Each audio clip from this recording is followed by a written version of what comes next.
I absolutely insist that in any creative activity, whether it's writing, playing music, or photography, that the whole idea of a set of rules is anathema, right? We're not doing engineering here. We're not building a bridge. So rules are designed to make something happen at the same time every time. And in engineering, you really do need that. But that's the last thing you want in any creative activity.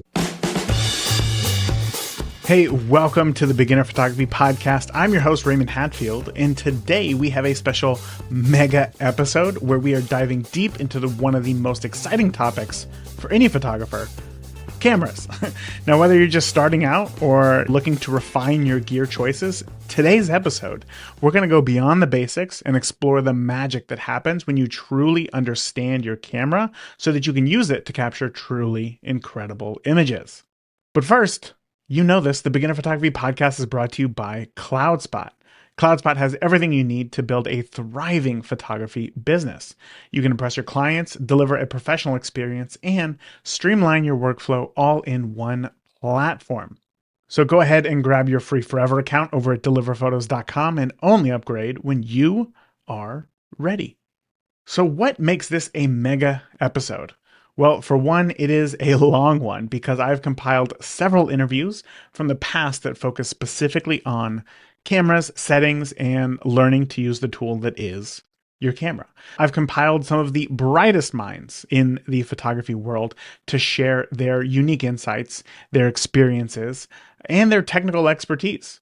So over the course of this episode, you're going to hear from the professionals who have mastered different aspects of camera gear, from sensor size to lens dynamics to creative decisions that transform how we capture the world. So I hope that by the end of today, you'll not only have a stronger understanding of the camera in your hands, but also gain new perspective on how to choose the right equipment that fits your style, how to experiment with your settings for better results, and how to stay creative no matter what gear you use. You're going to feel more confident, more inspired, and more capable to take the next great photo. And I want to be right there along with you on this journey. So why don't you come join me and the thousands of other photographers in the Beginner Photography Podcast community. It is a free and, so supportive place to learn and grow as a photographer. And again, we would love to have you. So just go ahead and join us now by heading over to beginnerphotopod.com/group. So first up today, I'm chatting with Fujifilm rep Christopher Gilbert, who shares quite a journey from switching from full frame to APS-C to medium format and everything in between. He's going to teach you the importance of aspect ratio over sensor size and the advantages of using smaller, lighter, and more portable cameras. You'll learn how to select a camera based on key features such as color science, sharpness, and discover the benefits of using cameras that offer tactile controls and immediate results similar to the days of film photography. Christopher is also going to help you understand just more about lens and sensor dynamics, which will help you grasp the technical aspects of photography, sensor sizes, crop factors, and lens focal lengths as well, all to help you in making the right creative decisions for you and your photography. I just simply want to know, when did you know that photography was first going to play an important role in your life? So I would have to say going back to college. So I went to school for graphic arts. This is 20 years ago. Photoshop was just getting started within the Creative Suite series. I think CS1 is really where my mindset was. And trying to find a way to create design work with other people's photos, and knowing that I had to be reliant on stock photos in order to do that, and that pay barrier or that quality barrier, I got into the field. I got a really small digital camera to start creating my own images for my own graphic design. And I found that, I didn't know what I was doing because, it was just pick it up, auto, go for it. But I found I could be so creative, and it made my process much easier because I could say, this is my craft from start to finish in terms of design. And I wasn't reliant on other individuals. It was like kind of more a self-exploratory kind of thing. Mm-hmm. And so I didn't really fall in love with anything until I got away from school, and I purchased my first interchangeable lens camera because it was a point and shoot at the time. I mean, digital was first getting started, and it was over $1,000 to even get invested in it. And there was one particular camera that came out, first digital camera under $1,000. I bought it, and I literally took this camera. I was a park ranger at the time, and that's a story for another time. And it allowed me to explore so much, and it filled my heart with so much joy because I could be creative and not know what I'm doing and have kind of a surprise every time I took an image because I didn't have any idea as far as the exposure triangle yet. I And it find that was that's a just very fun. similar journey to many new photographers is that, they say that they're not good at painting, they're not good at drawing, but like this camera almost gives me instant access to some sort of creative release, right? Creative creation rather. But as you said, you were shooting on auto. So you'd go out and you'd take these photos. When you got back to, the computer and you'd load them up on there, did you think, yes, bangers, got it, it's all figured out? Or did you run into some trouble? I would love to say that I did and got perfect pictures every single time the first time I've tried it. And as we all know, that's just a falsity. I made so many mistakes because I didn't know what I was doing. I was fine tuning controls, not knowing what I was changing. It was lightening and darkening. I'm like, cool, but what does this do to that? And I found that once I brought them back to the computer, when I had an LCD screen, because this is at the time the LCD screens were like a fourth of a megapixel display, and it was soft, or it was blurry, or potentially the focus was off just a little bit. And so I wouldn't say I was comfortable getting what I wanted out of camera, maybe like 6 or 7 years into my journey, if I can be transparent. Really? And part of that was just forcing myself to learn these controls. And, obviously photography can be a technical field, and but it doesn't have to be. And so I've found my niche creatively, and that vision that I had creatively. What I love to photograph was landscapes. What I love to exaggerate was small subjects, and having the scene behind it be betrayed so that there's a kind of immersive sense of the image. And I found I didn't have that control. And so it forced me to learn step by step by step by step.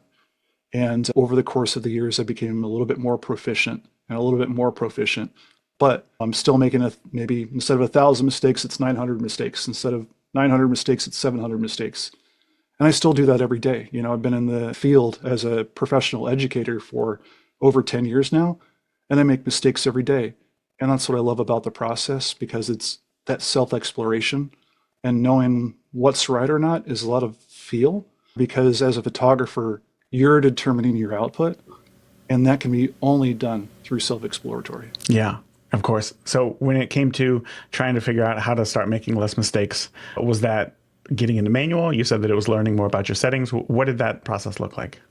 I kind of take the same process as I do as far as I teach my students now. And some teachers say, go to full manual right off the bat.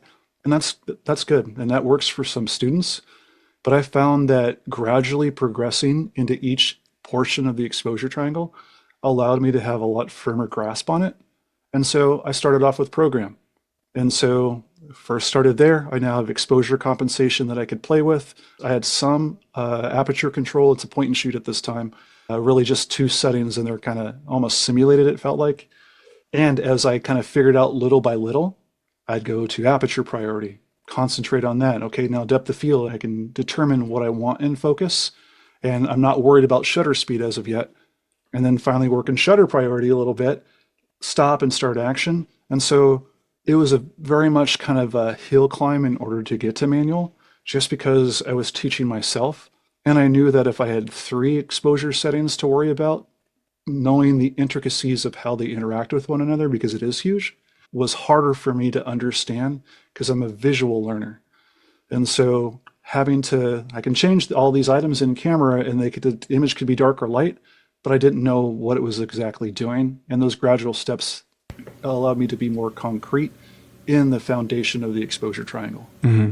I know that you work for Fujifilm, so I want to know, how did that come about? Did you just love cameras and then this job became available? What was the in-between for you? So part of it was, prior to me getting into the photographic field, I worked as a park ranger, was taking images out there. There was a natural disaster that happened, maybe 10 years ago, the Waldo Canyon fire. Basically burned down a whole bunch of houses and kind of devastated the route in order for me to get to my job. And so I had to look for something else. I just had family oriented. So I started at a camera store. And that's really was the foundation. And it intimidated me. And it was frightening because I had all this experience with my personal gear and no experience with any other brand. And so to answer your specific question, after 6 years at a camera store using multiple brands, I had to be an expert at everything. And that's just not feasible. No one can do that. And so I wanted to be a specialist, and Fujifilm spoke to me, both tactilely, interacting with their cameras. Everything was on the outside of it. Color science wise, the color fidelity. I mean, Fujifilm is now in its 90th year. And who knows color better than someone who produces film? And so I found that because I love this so much, I was starting to pique interest in maybe I could be something more. Maybe I could be affiliated with the brand. And, being an ambassador often comes up first. But I found that incorporating my level of education with the blend of the camera system that I loved. And I'm going to be honest, talking to one of the technical representatives that were a part of Fujifilm already, Luis Navarro. He's our representative in California and has been for a while. He asked me, what do you want to see in Fujifilm cameras? And let's be honest, what brand asks you that? And so it made me feel like I was part of something greater, and my feedback was important, and it may or may not have been, but that aligned with who I was photographically. And I was like, I need to be a part of this. I love the education. I love the product. I love the ideology behind the brand. And I got lucky. There was an opening, and I had to move across the US in order to get here. So now I'm in Columbus, originating in Colorado. I moved for my job. So I love that story. I love when there's a product or a service or just a company that like aligns so close to your values, and then for them to reciprocate, right? And say like, what do you want to see? Like, that's important to us. Is so cool to hear.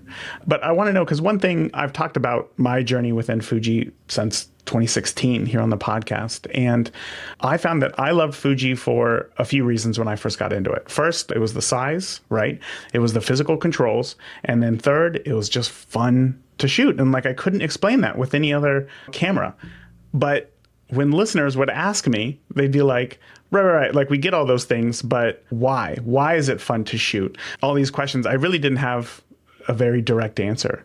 And as you know, it's personal. It's personal. Right. Okay, perfect. So that leads me perfectly into this question, because so many times, as you know, in the photography space, especially working at a camera store, there's always photographers trying to battle it out between like what is best, of course, which is subjective, but like, Canon photographers, Nikon photographers, Sony photographers, even like Leica and Hasselblad photographers are always competing about what's best. I get it. Yes.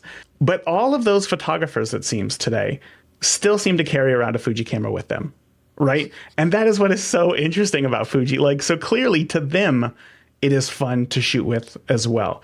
So from your perspective, can you tell me, like, why is it that Fujifilm seems to have this appeal that other camera manufacturers just don't have, from beginners to professionals? It's like everybody seems to want one. So we can kind of incorporate the change in the industry from SLR to mirrorless camera. And the first originating factor was size. That was the importance. SLRs are huge, bulky. They could take you out of the moment. And so when mirrorless was first getting developed, I had something that image quality was just as capable, maybe not as well refined. I mean, just like electric cars, when they first get developed, there's a lot of kinks as you discover what works and what doesn't work. But the soul of the camera was already there because, and I'm talking about Fujifilm directly here, because of their history within large format, medium format, 35 millimeter, that carried over. And that was what was lacking in the industry at the moment. What kind of camera that was digital, that gave me great image quality, straight out of the gate, almost instant gratification, that felt like I was still shooting film? That just didn't exist. People are emulating it now. And so there's a lot of different camera companies that have a singular camera that offers those tactile controls. But when you look at the camera, because let's be honest, they're incredibly complex. I know there's 20, 30 menus depending on what system that you're shooting. Yeah. It's just the exposure triangle. I can look on the outside of the camera, aperture's on the lens. ISO is going to be on a physical dial.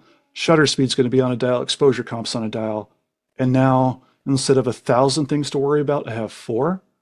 And let's be honest, as someone with ADHD, those controls, having that feedback, that's what made me feel like I was in the moment. And you're right, I should have said that earlier too. It made me want to shoot. And there are cameras that took great images. And we'll probably get into the conversation of full frame versus APS-C because I've navigated through those off and on, leaving full frame to go back to APS-C, or the 35 millimeter sensors, I should say. And it was something about that feel that I had where I was more confident. I could bring more. So creatively, being a smaller system at the time, I could have more looks because the lenses that were a part of that were less complex and a lot smaller. So they didn't have to take account of the mirror box that was inside those cameras. So, someone that was very, very technical, and what's fun about this journey, and we find that often, beginners might not know a whole bunch. Then you get this bell curve where you know a whole bunch. And as you get more proficient, it starts going down what you want to know and what you need to know. And I felt that I could be more in the moment with it. And the results that I got, that immediate results, or not having to be reliant on a computer in order to get my vision, made me fall in love with it. And I know the photo that made me fall in love with Fujifilm. I was in Ouray, Colorado, which is called Little Switzerland, which is close to the $1 Million Highway, if I remember correctly. So I was there during the winter. And I forget the canyon. It might be Box Canyon. It might be that. Don't quote me on that. But I took one image on this gorge looking downward. The sharpness was there. The color fidelity was there. And I took an image and I said I was done. Right. 10 years prior to that, I was never done when I took the image. Mm-hmm. And so for me, that's what was my journey. And I'm going to be honest, a lot of individuals' journey that I encounter through the 6 years directly with Fujifilm and the 6 years prior to that working in the camera store is people getting acclimated with the product, and when I was getting acclimated with the product as well. Yeah. Wow. That's so interesting. I feel like photography can be a difficult thing to talk about because, as you know, there's so many different ways to go, right? And even with like editing. So if we were to just take like a hobbyist, say 20 years ago, shooting on film, a hobbyist would go out, they'd shoot, and then when they got home, they'd be done, right? Like the hobby of photography was the photography. It wasn't the editing. It was the professionals who'd be in the dark room and, obsessing over these details to get perfect prints. But once we switched to digital and once we, were offered RAW, it almost seemed like now everybody had to start editing their photos. We had to spend this time in Lightroom. We had to spend this time in Photoshop before that to get a photo that we were happy with. So now we just extended this time in which our hobby took. And that, for many people, myself included, like, I'm not a huge fan of the editing process. Like I can do it. I did it for a long time. I'm not a huge fan. So I, like you, love that feeling when you get it right in camera and you look at it and you say, like, not only did I do that, right? That's that personal fulfillment that you get. But then also, now I don't have to spend the rest of my afternoon away from my family and kids to edit up these photos and make them look great. That's just unless you want to. Unless you want to. Yeah, exactly. Unless you want to. And like, that's what I love about it. Same. That's what I love about this journey is because if you want to be in the digital darkroom and that's where you find your creativity is discovered, it's not wrong. If you're in the field and that's where you find your creativity is discovered, it's not wrong. And so this was one of the sole creative outlooks that I felt that we could blend technicality and artistry and not feel like one was more important than the other. But to kind of go off what you said earlier, obviously we had to edit because digital cameras in the beginning were garbage. Absolutely garbage. White balance was horrible. Resolution, it was okay. 0.2 megapixels. I remember I got a Hewlett Packard camera, 2.1 megapixels, and it was $900. Yeah. And now $900 gets you an interchangeable lens system or possibly a really high-end used camera. And now I found that since all the camera companies make such good cameras these days, I can take the approach of film again. And that's why I fell in love with Fujifilm, because I had to make those corrections with other brands in order to get what I wanted. And don't get me wrong, I'm a RAW shooter and a JPEG shooter. More JPEG than RAW because of my job, because I don't want to show what the camera, I want to show what the camera can do and not what I can do with the experience. And it's kind of invalid. It's a misrepresentation when like, here's my image in RAW, or I determined the color, I determined everything, and this is exactly what you're going to get straight out of camera. And so it forced a different mindset on me because I wanted to demonstrate all the opportunities that you could be within the moment and get a great image. And yeah, that takes cost, filters, tripod, as a landscape photographer, circular polarizer, graduated neutral density filters. That's what I still know and love. That slows me down in the craft. But the digital cameras, even though that's really where I discovered my love for the craft, it took me up until 8 megapixels where I felt I could actually use it and deal with it Yeah. on a professional level. I had never really thought about it that way, that essentially digital files were such garbage in the beginning that you really had to tweak them to make them look good. And now cameras are just so good that the technology is great that we can rely on them to still get a great image out of camera. That makes a lot of sense. But you mentioned something there, which of course I really want to get into, because one of the things that drew me to Fuji, and of course other photographers as well, aside from just how fun it is to shoot with, is just how beautiful those files are, right? Can you walk me through like kind of a behind the scenes, like what is going on there? Because as you said, I mean, I know y'all have been making film for 90 years, but like can you explain what that magic sauce is? Like, how do you achieve such beautiful colors? Well, we never share secrets in this industry, and I'm kidding. But so it's a culmination of a lot of things. And again, I'm not directly speaking for Fujifilm on this. It's more my creative interpretation of it.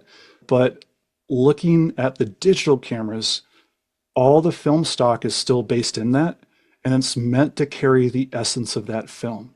Solvelvia is going to be contrasty and saturated. Astia is going to be a little bit more subdued in terms of color. Change in tonality is just a little bit different, gives you a little subtle softness.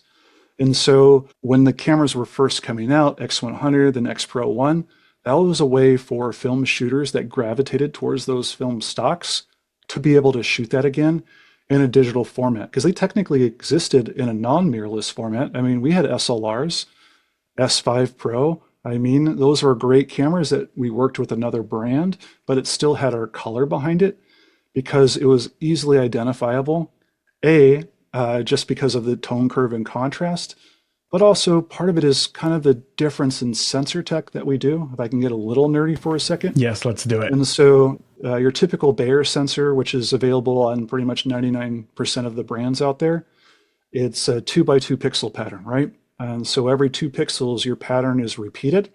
And so your noise is going to be more repetitious as a byproduct of that.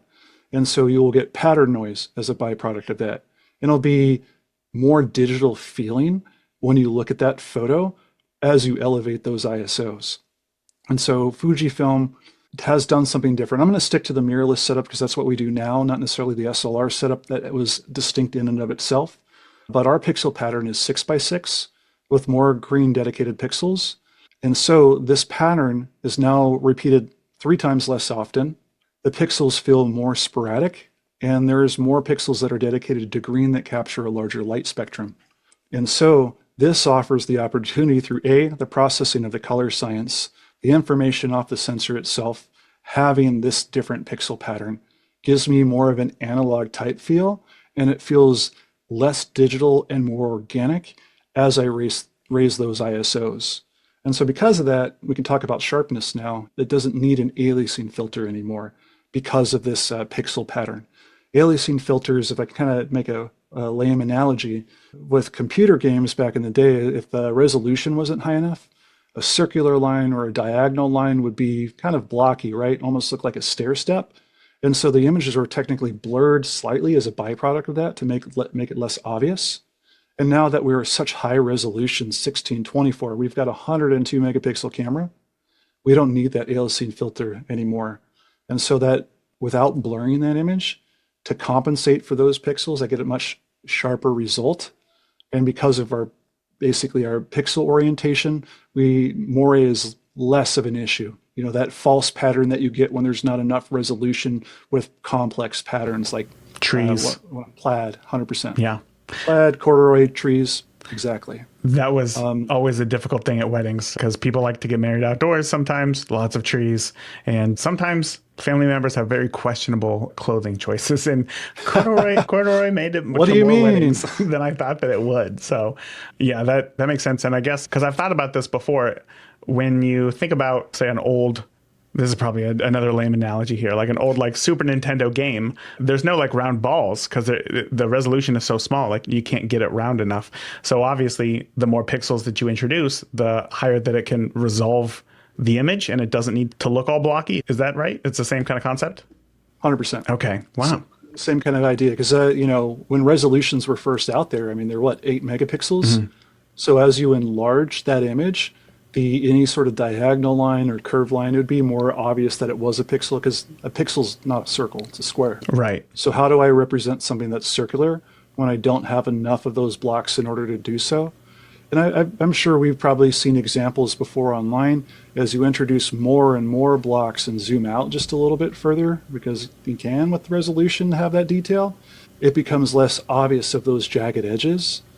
And so it makes it easier to remove that filter and not have it as obvious. And so a sharper image is a byproduct of that. And one of the other things I fell in love with Fujifilm about, being a lens manufacturer. So those coupled together, sensor tech, lens technology, and shooting other brands. I shot another brand for 15 years, moved to one brand that basically not necessarily started mirrorless, but started the first full frame mirrorless. It just wasn't for me, right?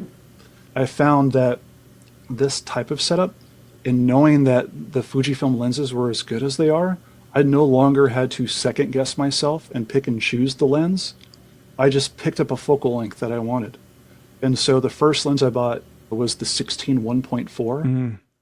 And I have $3,000, $4,000 lenses before that. And this was a sub $1,000 lens. And I've got just as good, if not equal, and sometimes better results from it. And I'm like, I'm sold.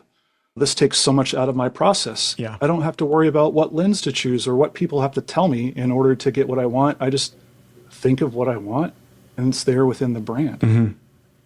And the focus ring, iconic. That and the 23, two of my favorite tools of all time, which brings it so close to the whole analog experience. So, so much focus is the way to go. Yeah, yeah. The 14, the 16, the 23. Unfortunately, most of those have changed. Only the 16 and the 14 are left. And that's because the industry has changed so much since the beginning of digital. Sure. Well, let's go ahead and talk more about the sensor tech, because you had brought up sensor tech a moment ago. And this was one of the things that I was scared about when I switched from, shooting weddings on a 5D Mark III to going to Fuji. And that was going from full frame to technically a smaller sensor. But I think that whole idea, is being forced upon us that we have to shoot full frame if we want quote unquote professional quality images. So can you talk a little bit more about sensor technology in terms of size, maybe not pixels rather, but size, and how is that still even a conversation that needs to be had? It happens every day for the same reason. I mean, it's marketing. Go through the levels of digital process and the digital wars. What was the first thing that came first? Well, first thing that came to mind was pixels, right? Then it was frame rate. Then it was video capability. And so for me, shot full frame, went the whole APS-C route, bought it, loved it. And I found that the tools within APS-C in this particular, and I'm going to talk about Fujifilm just for a second, it made for an easier result because there's things that benefit my style of photography to a greater degree. Now, the qualifier is, do I need it? The answer is no, because the camera is the tool and an iPhone is a professional camera. Point and shoots are a professional camera, because a lot of the advertising that you see these days could be taken with either of those products. I was under the misconception, because I was told that I needed that I gravitated towards that in the first place, because as you said, that was what defined professional cameras. Now, especially being in 2024, how do we digest our images? On a phone, right? Yeah, digitally. So unless it's for creative purposes like defocusing the background, or I'm in scenarios where the dynamic range is so huge, I need that extra stop in the third difference, that might make me push towards a 35 millimeter sensor. But I don't encounter those images. I've got an image in front of me right now that's 40 inches by 60 inches, taken with a 24 megapixel APS-C camera into the sun, and the dynamic range is great. And so I found that listening to other individuals tell me what I need didn't allow me to see everything that was available, and having a camera that is smaller with because sensor size dictates lens size, right? Yeah. And so having a camera that's smaller and having more lenses to choose from that were smaller allowed me opportunities where I could be in scenarios for photos that I wouldn't get otherwise because A, I would be too scared, and B, it would be too heavy. And so APS-C route, I went from 36 megapixels down to 16, and my images never looked better. Wow. And so for my style, being a landscape photographer, I'm not trying to isolate the subject from the background very often. That's portraits. I'm trying to defocus the background to concentrate the focus on the subject. And yes, larger sensors do that to a better degree. Yes, there's better noise performance. Obviously, that's the physics. I mean, Fujifilm makes a medium format camera that is 102 megapixels. It's 60% larger than a 35 millimeter negative, and it creates great image quality, but there are limitations to everything. And so if I'm shooting 40 frames per second, it's probably not on a medium format camera. If I'm shooting sports or wildlife, having a smaller sensor works to your advantage. And so it's defining the tools within those sensor sizes and aligning with those tools that would make me gravitate towards a system or not. And so leaving full frame wasn't a question for me at all. I could have cared less because my style of shooting was at base ISO at the time was 200.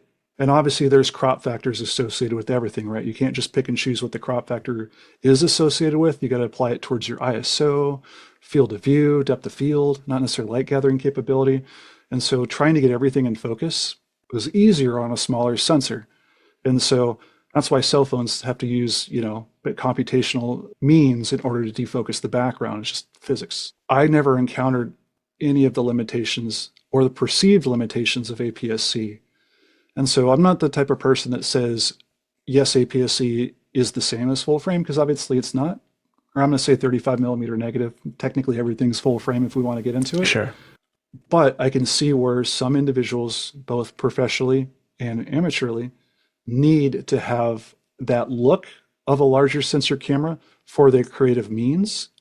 And if they gravitate towards that because it is their style of craft, I see that. And you can still get that look on APS-C, on Micro Four Thirds, and on 1-inch sensor. It's just because of that crop factor that wider apertures have to be developed. And that's why Fujifilm came up with a 50 millimeter 1.0. I mean, that's one of the fastest autofocus lenses in existence. I think there's only one other out there that's autofocus oriented.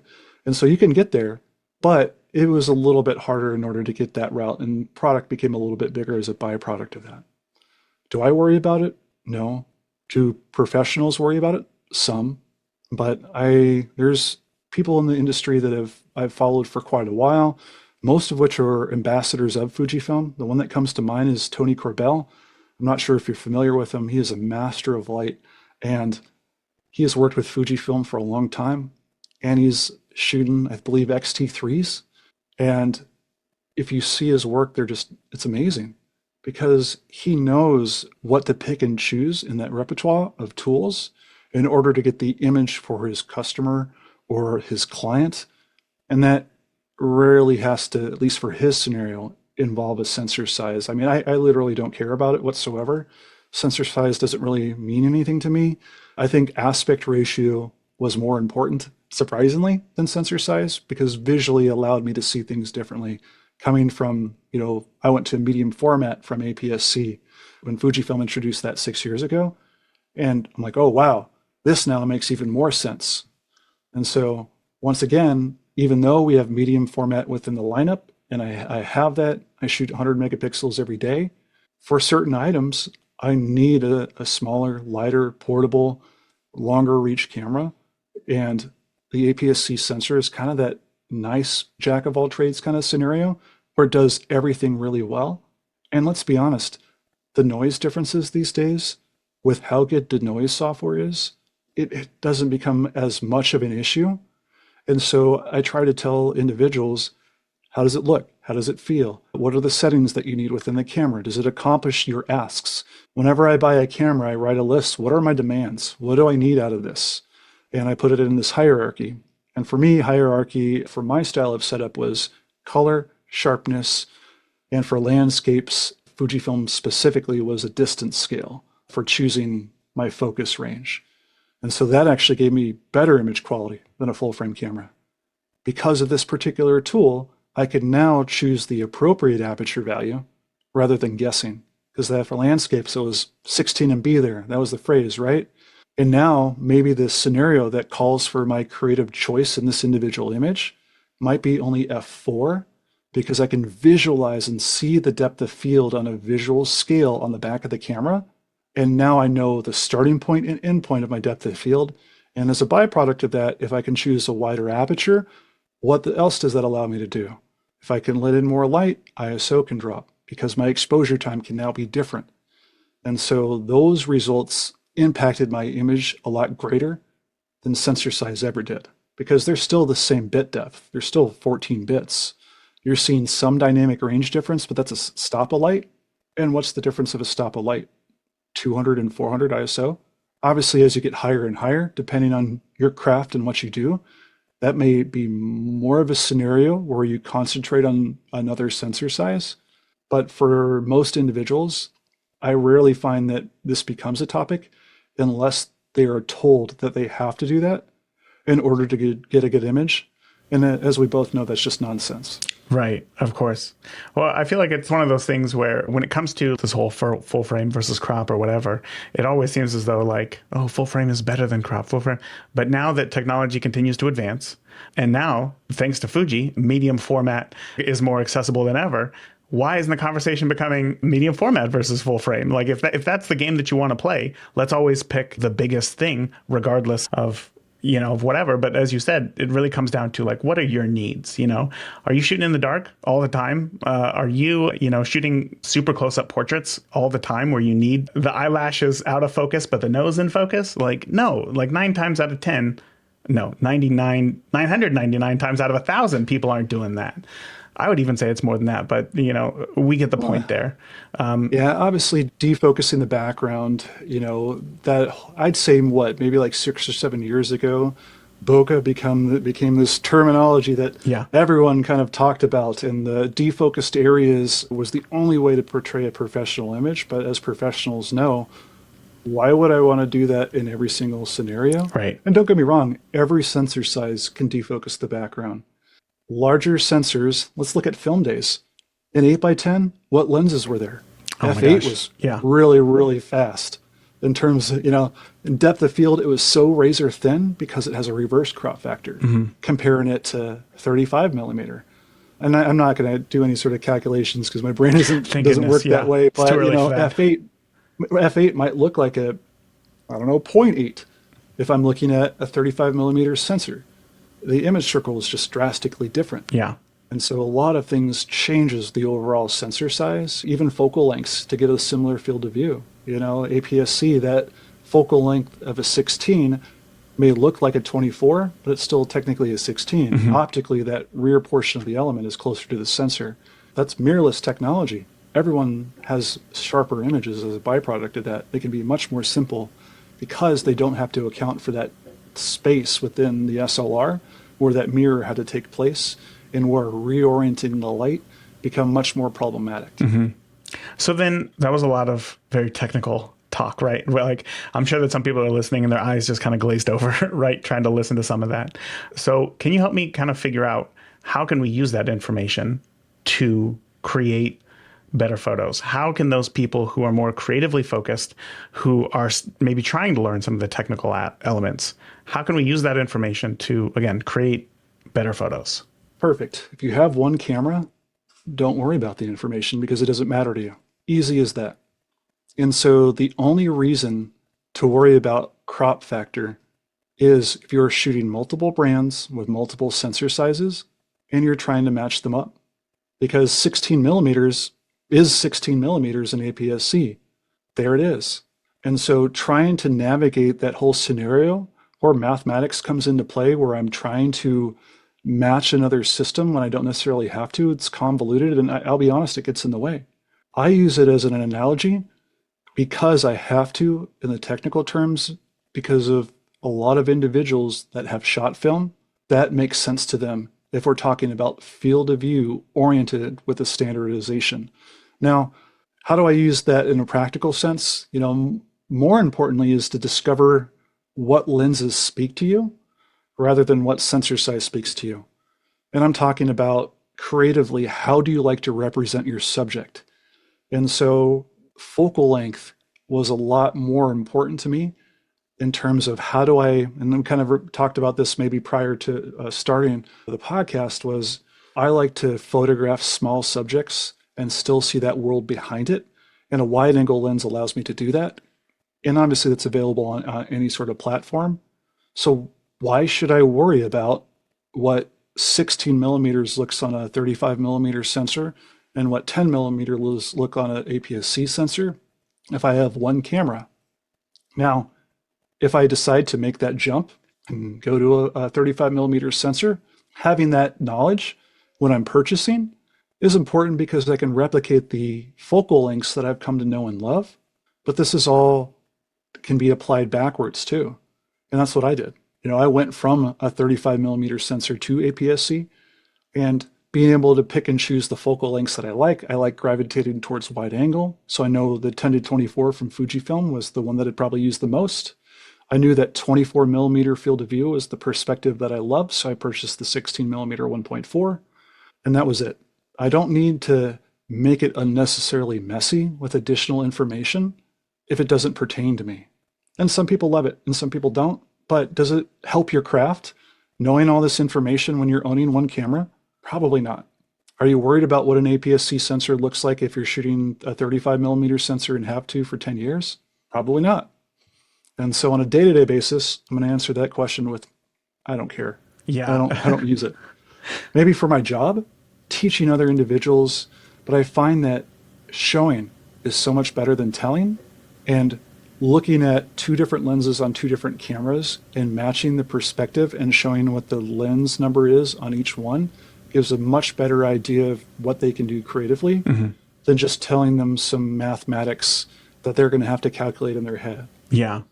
Well, I think it's difficult because, like, as you were mentioning earlier, the Dunning-Kruger effect, right? Like when you first start off with something, you realize that you don't know anything about it. You learn a little bit about it, and suddenly you think, man, I know a whole lot about this thing. And then you learn a little bit more, and then you realize, oh, I actually don't really know anything here. I think a lot of listeners are at that point to where they've learned a little bit about it, and now they think, wow, I actually know like quite a bit about photography. And when that happens, your world becomes expanded of all these different options. And there's a very consumerist society where we do want the best thing possible. So when people are telling us this is the best thing, this is the best thing, this is the best thing, it's hard to not focus on, well, but I do have this thing. It may not be, quote unquote, the best thing that I'm being told is the best thing, but I do have a thing, being a camera in front of me. And I need to get out there and just shoot because this is the thing that I have. Let's not think about where I want to be in terms of, this is getting really convoluted and like very hypothetical. So let's not think about. It's the best at what? What is it the best at? Yeah. Well, people are still trying to figure that out. Criteria. That's the thing, is that people there's so much criteria. Yeah. Yes. And so the criteria is you define on what makes something better than another. Because I will be honest, yeah, you might get better dynamic range out of certain sensors, but if color accuracy is important to you, having the ability to have great out of camera color as well as color within whatever RAW processor that you're using, does that make it better? Does make it more portable better? Does making high, the bit depth of the file better? I mean, there's so many arguments on what is better, and the answer is none of them. None of them are better. None of the brands are better. There are reasons why I gravitated towards this brand, and I hope that other people will gravitate towards this brand because I love it so much, and I find that it really allows me to be more present while I'm shooting because it's a lot more simple because of the customization, and that aligned with who I was as a person. Make it my own, not changing my craft for the camera. And a lot of brands do that these days. I think we're intimidated because, like anything, it's the Ford versus Chevy scenario. We are constantly comparing ourselves to other end users. And when we're using a small camera, and we look over and someone else is using a 600 millimeter lens that costs $16,000 on a $7,000 camera, it's intimidating. Cool. That's a huge investment. And will their pictures be better than yours? Who knows? Because that's just money. That's not craft. And so you're going to get much more out of it, finding what you need out of a camera system and you determining whether that sensor size is a byproduct.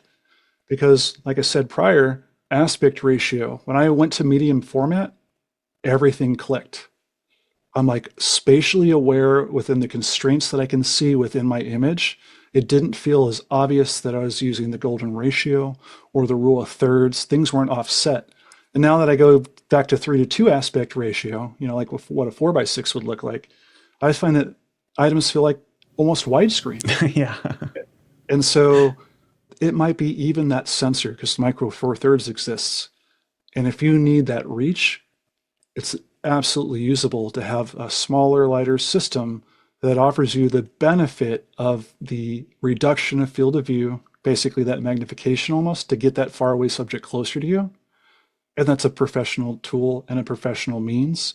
Just like a 35 millimeter sensor was a standardization for a while. But before then, 35 millimeter wasn't professional. Medium format wasn't professional. 4:5 wasn't professional. 8:10 wasn't professional. Do you want me to keep going? I mean, it's like all this perception on what does and what doesn't make a professional camera. And all that has to do with is the photographer and the creator and the person that is crafting that image and how they use that tool. And so it is, for me, it's marketing. I find that sensor size is easier to represent and differentiate because it's seen as a starting point and the cost is so much greater. So a more expensive product might be better, right? Well, if that was the case, we'd all be shooting one particular brand with the biggest sensor out there on the market, and it's not good for everything. And so, case in point, what really solidified this was actually two scenarios. If I can name drop someone from the Canon realm, Rick Salmon, who was an ambassador of light, I was able to view one of his presentations.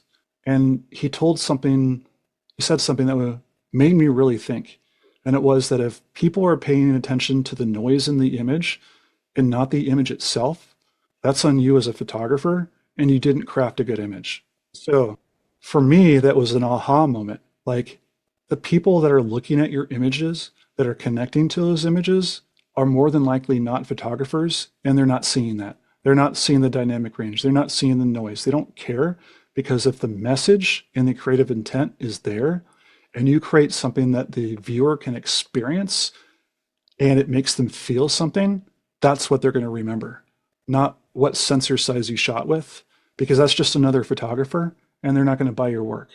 They're just going to tell you how they would have done a better job. It's all a personal journey. It's all a personal journey 100%. to figuring it out. 100%. It's so funny because the first wedding that I ever shot, and I've shared this story on the podcast before, I was of the mindset of, if I can deliver the best image quality, then the images are the best that they can possibly be, right? And the photos that I deliver, if I go back and look at those photos today, there's no emotion. There's nothing special in these images. They're just all shot at like ISO 100, shot at like f1.8, and that was it. And unfortunately, to my detriment, the entire first dance I shot at a half a second because I thought I got to keep that ISO as low as possible. Every single one of those photos, super blurry. You have no idea who the bride and groom are. And my thought was, but they're going to see how beautiful the image quality is, and that's going to be it. And that's not what they said. Technicality doesn't equal artistry. Exactly. And I'm going to be honest, that was part of my route as a photographer, because I fall victim under the same kind of sense where when I worked at a camera store, I didn't look at other systems because it was beaten in my head that I had to be technically perfect every single time. So ISO 100, f8 to get the max, or f5.6, or discover what the maximum sharpness is before I hit diffraction. And that was creatively restricting. And look at the images throughout. Go through Time Magazine. They have their top 100 images or whatever. What's in focus? What has motion blur? What is even identifiable in some of those images? And a lot of it is going against the grain, not to use a film terminology, of what's been beaten in their head as photography and what is correct photography. Experiment with it. Do whatever you want, because if you create something that someone can connect to, that's your means. You've just created something that is completely viable, and you have now found your voice, and that can be complete absent of what is right. Often they say, find the rules and break them, right? Yeah, the rules allow you to get that vision in your head, but once you understand the mechanics of everything and how to get those images, that's where you can start exploring. And let's be honest, overexposing, underexposing your image doesn't necessarily mean it's wrong. What are you trying to highlight? Shadow detail, highlight detail? That's up to you. Christopher, I don't know how to end it any better than that. That was about as motivational, as inspirational as I think that you could get when talking about, obviously a lot of the technicalities. So I appreciate you honing in that we need to kind of figure these things out for ourselves and go on that personal journey of photography for ourselves to discover what it is that we love. So first, I want to say thank you so much for coming on today. I know that listeners are going to be thinking to themselves, I got to see some of Christopher's photos here. So where is the best place to find you online? That's quite a funny journey. I removed myself mostly online because I found that I was chasing the game rather than chasing the craft. But I am present on Instagram. Fujifilm.Christopher is my handle. You can find me there. And I have a lot of my work. I post every once in a while. I use it as a means to connect with end users.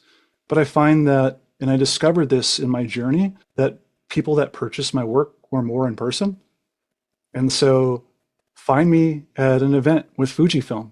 Go to fujifilm-x.com, go under the events page, look at some of the options that are on there. If you're in the Midwest, why don't you send me a DM? I can't answer all the time, but I'm there to help out, and we can chat. And so connecting with other photographers is really one of the highlights of my job, because so many of you out there, and to use this loose term, inspire me. Because as a teacher, as an educator, it's taken a lot to discover that your students teach you just as much. That one was super technical. So again, if you are scratching your head, once or twice, trust me, you're not alone. And that is exactly why we have the free and amazing beginner photography podcast community for you to gain that deeper understanding of the world of photography and ask those questions that may be burning inside. So come join us, won't you? Again, just head over to beginnerphotopod.com/group now to start expanding your knowledge of photography today. Now, next up, we have it's less technical, it's more creative. I chat with Liza Roberts, who shoots really interesting fantasy-themed portraits.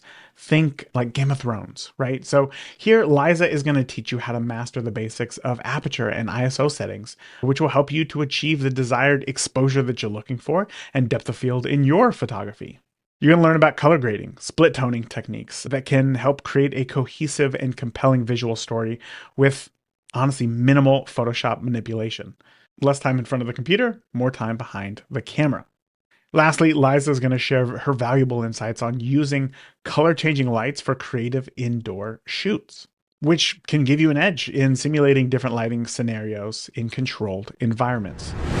So Liza, my first question for you is, when did you know that photography was going to play an important role in your life? In high school, I found my dad's old Nikon film camera. Don't ask me what it was because I don't remember. And I'm like, this is really cool. I had always been into different forms of art. I love painting and drawing primarily. Like, let's try this out. So my dad was a big photographer in college and really throughout his life, but he was really excited that I got excited about it. So that was something we connected over. And when he got our family's first DSLR, I think that was really when, like, okay, this is something that I really love and it's going to be like special for me. I don't know if I knew like how big it was going to become at that point. I don't know if I was like always like photography is going to be my job, but it was going to be something that I definitely like did throughout my life. Yeah. Yeah, I can relate to a lot of those moments. I remember our family getting our first video camera and thinking, oh, this is cool, but not really understanding like how pivotal, I guess, that was until like you really start using it and see what it is that it can do. Yeah. But you said that you found that film camera in high school. What were you taking pictures of at that point? Was it just like friends and family, or were you using it in more of a intentional setting? Sure. So the DSLR, it was always portraiture for me. I'm an extrovert, so I always want people around with whatever I'm doing. So yeah, it was my sisters. I have a lot of great photos of my grandma. And I had a lot of self-portraits too, actually. Self-portraiture was one of the first things that I really focused on because, you're always available to yourself. And it was a great way to play around with technical aspects like lighting, composition. Yeah, it was a little bit of landscape stuff when I was traveling just for fun, but mostly portraiture. So you knew right away, like, are we talking more than just snapshots of friends and family, but like we're really trying to make a great photo out of these people in front of the camera? Yeah, it was, yeah, really trying to make a great composition. Again, light has always been something I love to play with. Sometimes it was one of the things I forgot to mention that I did a lot was take pictures at my sister's softball games. That was really fun for me, taking action photos. And my dad, it was something that people, you know, my dad really appreciated having those of my sister's like form and stuff as a softball player, but also just the parents of other players on the team. So that was a rewarding, fun thing for me to give people. But outside that, those kind of snapshots, it was always about making a great portrait. Yeah. Mhm. I love portraiture because it's a great way to connect with somebody, like in a way that you can't get just in a regular snapshot, right? Like snapshots are like these fun kind of carefree moments, but there's something about a portrait that I really feel like that is truly how you are able to capture who somebody is if you do the right job as a photographer and it doesn't feel weird, but like you can get a genuine view of who somebody is through a portrait. And saying that you kind of got started on this like so early in your photography career, I think that's unique because a lot of people get into it much later. So where did that come from? Was it just seeing your dad's images or being exposed to specifically portraiture early on when you first picked up the camera?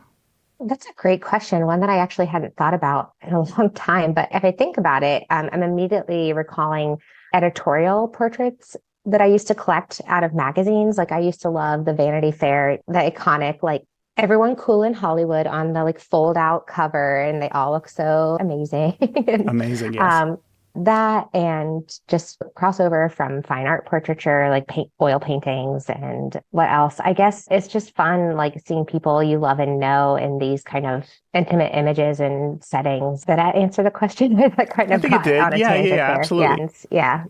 So when you really first got started, it was more about seeing the camera as this tool to create something for you rather than I'm just going to take it and capture some fun memories. Does that sound accurate? Yeah, for sure. I took a lot of fine art classes in high school. And one thing that I always remember my teacher saying me is like, you control the medium, it doesn't control you. Anything time I pick up a new tool, like whether it be a new set of paints or pens, or I guess even for me, a camera, it's kind of like, this isn't for me just a fun thing. Like I'm going to do what I want to do with it. So I don't know. It's just kind of, I think that if you think of any tool that way, it makes it a lot less intimidating. Don't let it scare you. Don't let it intimidate you. Like it really is just there for you to do what you want to do with it. I don't know. Does that make sense? 100%. Yeah, absolutely. And that's such a hard thing, I think, for new photographers to figure out. It takes a long time to figure that out. I've shared many times that it's like, you get the camera, you realize that an auto doesn't really take the best photos. So once you control the tool, the medium, you start taking better photos. But like while you're in that stage, I don't know, you're not learning photography at that point. You're still learning the tool. But then once you learn what the tool can do and how to control it, that's when it really starts to take off and you can use it in the ways that you imagine. So was it similar for you when you first picked up the camera? Were you shooting an auto or did you first get into like, no, we're going to figure out how to do this thing proper and go all in? Sure. So I loved, before we even started this interview, you were like, I'm not going to ask you a lot of technical questions. I'm like, that's great because I'm not a technical photographer to this day. Question Like, two, technical question. Yeah. of course, that now I know like what the different settings, like things mean, but they do not like guide my work really. Like I just mess around with what I think looks good, even if it's not the most technically correct composition or settings. I just play around with what I like and then I'll figure it out in post if it worked or not, or make it work for me. So when I first started, I think that was kind of my approach too. Again, like I control the medium. I'm not going to let it control me. So yeah, I think I shot a lot on auto because it was intimidating. Of course, you have this buttons and like what does all this mean? I did play around with manual settings a while, but cameras, of course, are not as advanced as what we have now. Like now I shoot with the Canon R6. I can see real time like what I'm doing with the settings, which has been a game changer. Again, because I'm not a technical photographer. Yeah, so auto setting was really the way to go for me when I first started out. So what then was the biggest struggle for you? Was it all just unicorns and rainbows or was there a learning curve? Definitely a learning curve. I think for me was figuring out, I mean, it's all kind of overwhelming at first. Light for some reason was pretty easy for me figuring out like what I liked with lighting. But I guess just all of it. Is that a good answer? Just it, the really the technical, just like all the buttons and figuring out what aperture worked with this ISO setting and like figuring out the right combinations for what works with what. Before I got, so let's go fast forward a few years from when I started photography into when I got my first beginner like DSLR camera as an adult after stepping away from it for a few years. I didn't have this nice back of camera, like visuals where I could see real time what I was doing. So it was really frustrating thinking like, oh, I got this great shot and realizing later once I loaded it on the computer, like, this is awful. This is not at all. It's out of focus. It's so grainy.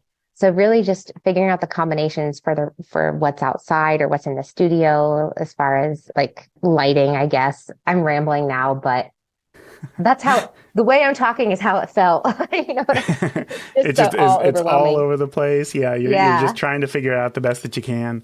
But you're not alone. I mean, I know that many times in the Facebook community, I've heard photographers say, I thought that I killed it while I was out there shooting. And then I got home and all the photos are out of focus or the highlights are so blown out, you can't see anything. That is a common mistake. So how do you get over that? You play around, you let yourself fail. One of the things I tell new photographers now is on a day when maybe you have time to kill, go out, take some self portraits, grab a friend who has some time to kill too, and just do everything wrong. Let yourself do everything wrong. Start with the most ridiculous settings you can think of and don't worry about quality, just worry about quantity. Take a bunch of photos, then rearrange things, take a bunch that way, give yourself a wide range of settings and take a ton of shots, load them on, see what works, load them onto whatever editing program you're using. Go through and see what you like and what you don't like. I mean, there could be something that comes out of that session that this isn't technically right. Like I used this ridiculous aperture ISO with this lighting, but you know what? I really like it. And who cares if it's not technically correct? And I think that's where when I started to do that is when I, found some of my best work or the work that I liked most. Who cares if it's best for other people, you know? Of course, 100%, 100%. So does that mean after a shoot, you would come back and look at all the photos and dissect them piece by piece on the computer? Yeah, yeah. I mean, of course, you can give yourself some time if you don't want to do it right away, but yeah, take some time. And again, it's hard to do, but don't worry about the quality of the photos. Look at a ton of photos, get quantity of photos, and then pick maybe 5 out of those 200 that you're like, okay, these are the ones that I love because, and then make notes to yourself. Like this was out of focus, but look at the lighting that I got here. And then next time you go out on a practice day like that, use those settings, start with those settings and just tweak them slightly rather than going through the wide range that you did the first time. That is a great tip. And I know people are going to rewind that and say, oh, I gotta go out and try I that. hope it helps. Yeah. I know that many people starting out in photography typically emulate what it is that they see. Well, I think that the common path is like people, maybe they take a great photo on their phone and then they say, oh, it'd be great. I'd love to see what I can get out with a real camera. They get the real camera, see like, oh my gosh, what I'm creating is garbage. So then they go to look for inspiration, places like Facebook or Pinterest, whatever it is, and then start emulating that because they need some sort of starting point. Your photography is not what I would expect to see on Pinterest or something. There's definitely a visual style that I would say is uniquely different than those images. Is a lot of your work dependent on shooting style or a lot of post-production, I guess? Is that a good question? Does that make sense? Yeah, that totally makes sense. I guess I'll say a little bit of both. You mentioned sources of inspiration, going on Pinterest, whatever. So shooting style, mine is definitely influenced by cinema. I love the like sweeping, cinematic, very visually appealing movies like The Green Knight, for example. I know people have like big mixed feelings about that movie, but the cinema of it is so beautiful. The colors and the framing is just incredible. So movies like that definitely influenced my shooting style, which I think people notice, or like when we're talking about my photography, people like mention that. So I think that defines my work a bit.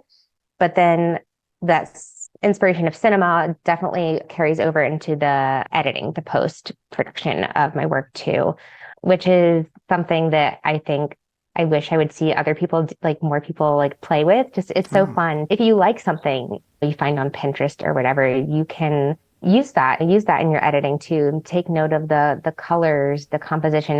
Is it symmetrical? Is it like how have they framed the subject? I think for me, yeah, it's both. Both is the answer. It's got to come from both for sure. So when it comes to editing, when I look at your work, I don't necessarily think, oh my gosh, Liza did a lot of editing here. Like it looks over edited. So can you talk to me briefly about what is your editing process? What is the goal for you when a photo comes in from the computer? Sure. Yeah, I don't like to over edit. So I'm a fantasy photographer. That's how I define myself.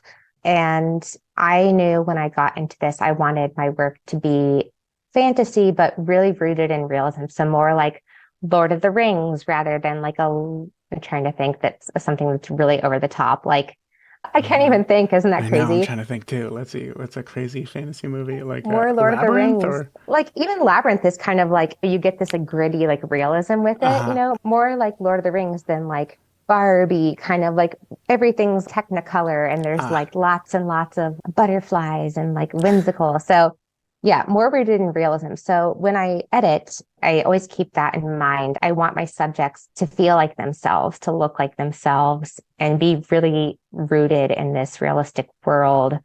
I want people to feel like this is attainable, I guess, when they look at my work, like that's something they could do, that's some place they could be. So I don't add a lot of source images. I don't do a lot of photo painting or anything like that to give it kind of an otherworldly feel in that sense. Yeah. So, but mostly with my editing, I'm doing lots of color grading to give it the feel that I want. Again, light has a lot to do with how I want people to see and like how I want my work to feel. Those are the big things. I hardly ever take images into Photoshop. Every once in a while I will if I want to do some background replacement or something, but mostly it's just Lightroom playing around in there. it's funny. I got a question the other day, which I get all the time, which is what's better, Photoshop or Lightroom? It's so hard because I'm the same way, like shooting weddings. It's like the majority of my work is all done in Lightroom. Yeah. I would imagine for somebody maybe who's doing like a lot of composites type of fantasy imagery, Mhm. fire, and Yeah. I mean, it's easy to say dragons when you say fantasy, but like those types of elements, that would definitely be a job for Photoshop. So when it comes Absolutely. to you, it seems more character driven, I guess, than it's just, oh, here's a castle and some fire and dragons and whatnot. And I'm always interested because on your website, you say specifically that you are inspired by many places like literature, cinema, like you just said, music, poetry, and the natural world. Now, when I think of music, I can't imagine, just because my brain, as we were talking about earlier, is the worst, being inspired for a photo through music. So is there some sort of common theme throughout all of those that sparks the inspiration for an image for you? Common theme throughout those Like the different. literature, cinema, Okay. music, poetry. I guess kind of sweeping, sort of almost romanticized, character driven is I love that. I've never heard anyone say, I'm like, yeah, that makes sense. Yeah, sweeping character driven like storytelling. I guess storytelling really is the main thing. I mean, these are all art tells a story and its vehicle is usually those characters. So again, that's why I'm drawn to portraits. I like people like who are telling the story. Is there an example of a song maybe that for you, you listen to it, there was something about it that you thought, oh my gosh, I know exactly what it is that I want to capture? Usually, usually when I'm thinking of songs, it's cinematic soundtracks or even like classical music that kind of lets me tell my own story. When I think of it, let's take one that maybe everyone knows, like Vivaldi's like Spring or like any of the season suites. It's like these very intense like strings and just really sweeping full orchestra.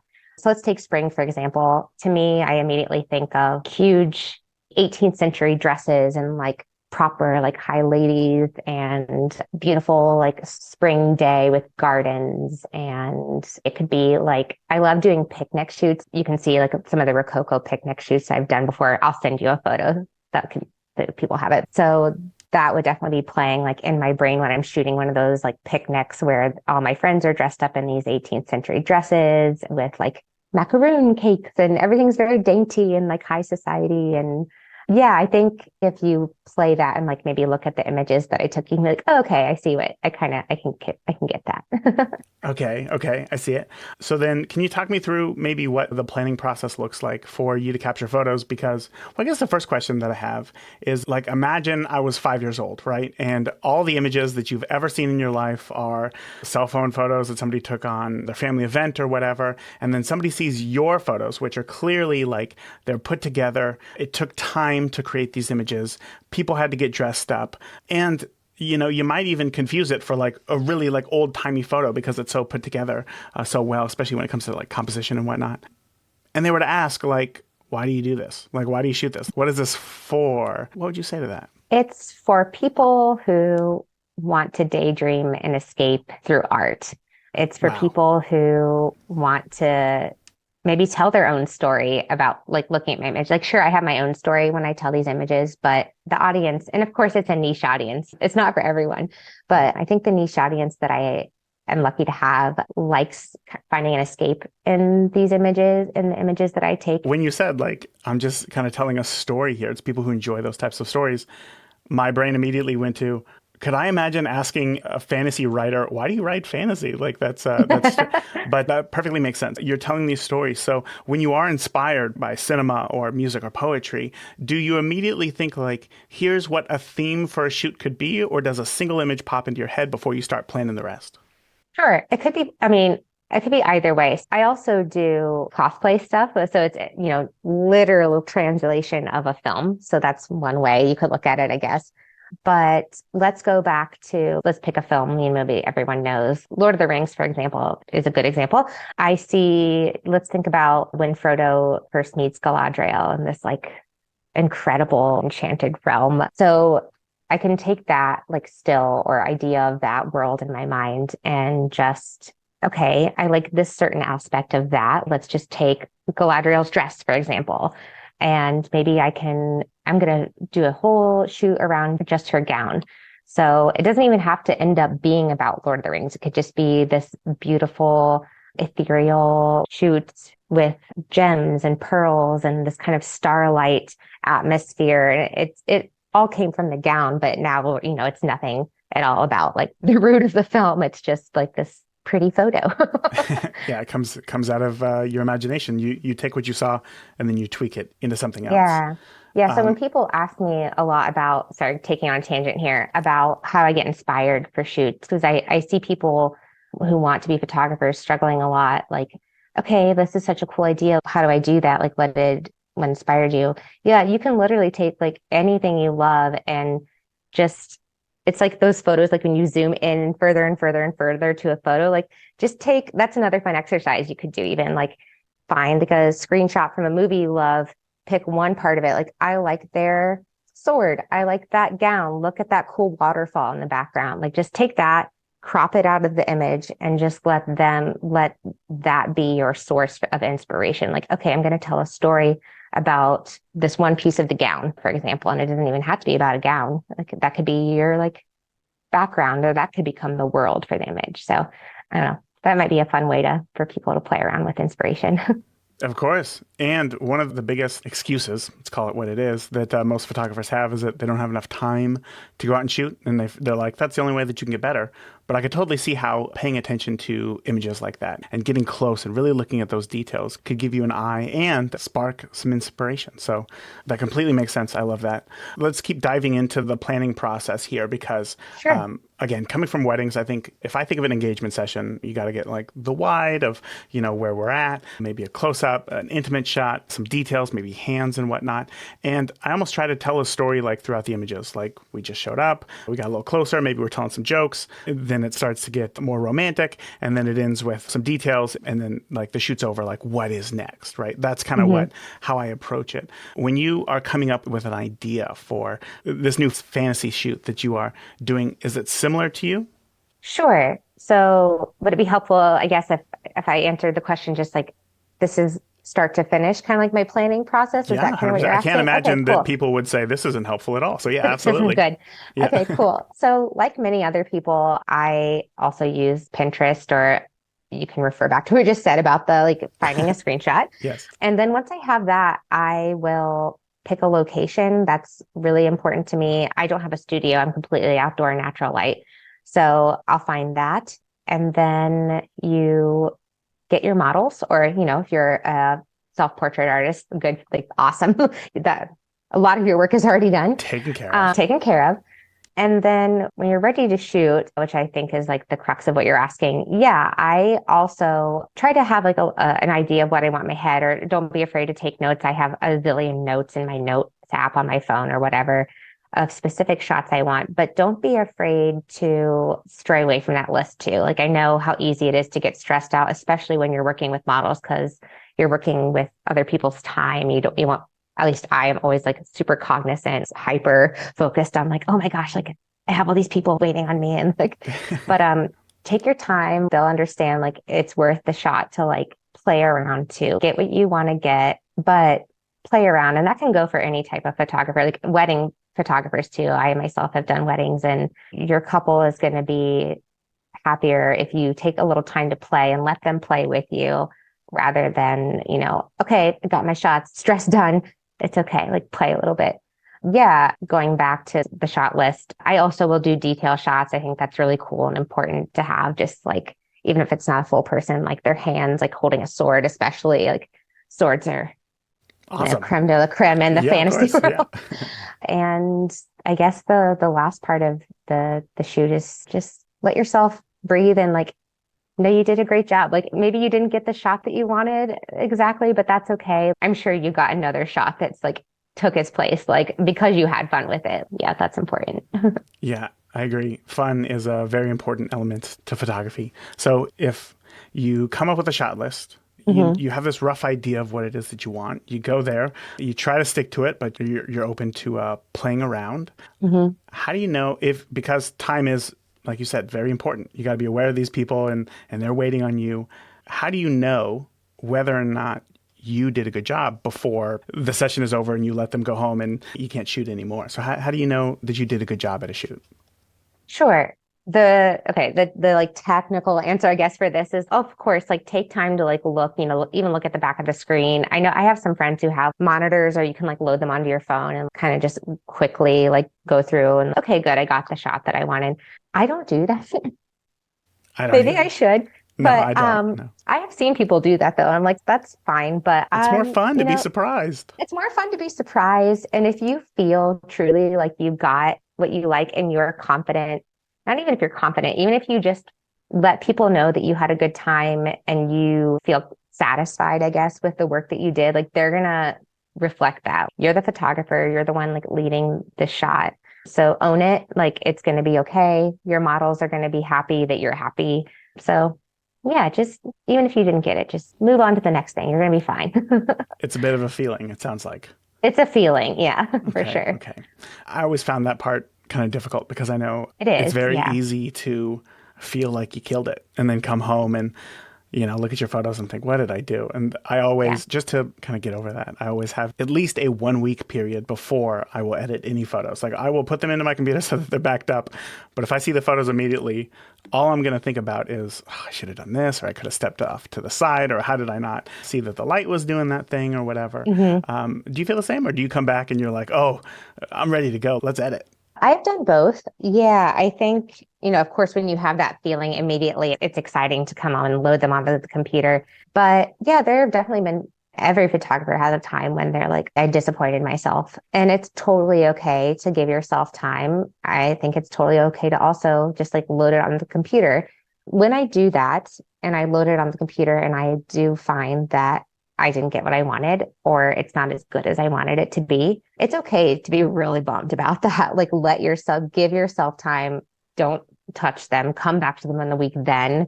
Because that really sucks. Like it happens to just remember it happens to everyone. I guess the question then is like, what do I do with the work that I have? Yeah. Use it as an experience to teach yourself like, okay, maybe next time I get more shots. Try that kind of quantity over quality thing, that exercise that we talked about earlier. Maybe sneak that in a little bit to a shot. Like that's okay. If you can't do that, use it as a chance to edit in different ways, or watch some YouTube tutorials. Even if you've been doing photography for a zillion years and you think like you're a master, like go back to YouTube, watch a basic tutorial again. Everyone can benefit from like a basic class. And then maybe you'll remember something or relearn something that will help you with this work that you're not super satisfied with. And remember, lastly, that you're your own worst critic. I'm sure the people that you're taking the photos of are going to be super excited to have them and to see them. Right, right. Oh my gosh. I can't count how many times you're like, oh, I got this killer shot. And then you send it to your client or whatever, and they use a shot that you absolutely hated, like as their profile photo. You're like, what is this? Why would you use that shot? Always. But Always. whatever, I guess. Yeah, yeah. It's If very they're happy. subjective. Yeah, yeah. If they're happy, and again, it goes back to like what you said. You are 100% your own worst critic.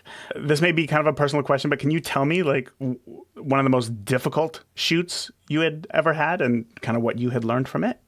Sure. Let me think about it for a second because I can like They all go recall perfectly, right? No, I wish I can recall that feeling. I'm just trying to think of like one that's like a good, like, let's see here. This one didn't go the way I wanted to. It ended up being like good and people liked it. It wasn't like soul crushing, but I was doing a shoot with my friend Rachel. Like I said, I don't usually shoot indoors. I love just natural light. So I'm not super well versed in playing around with photography lighting.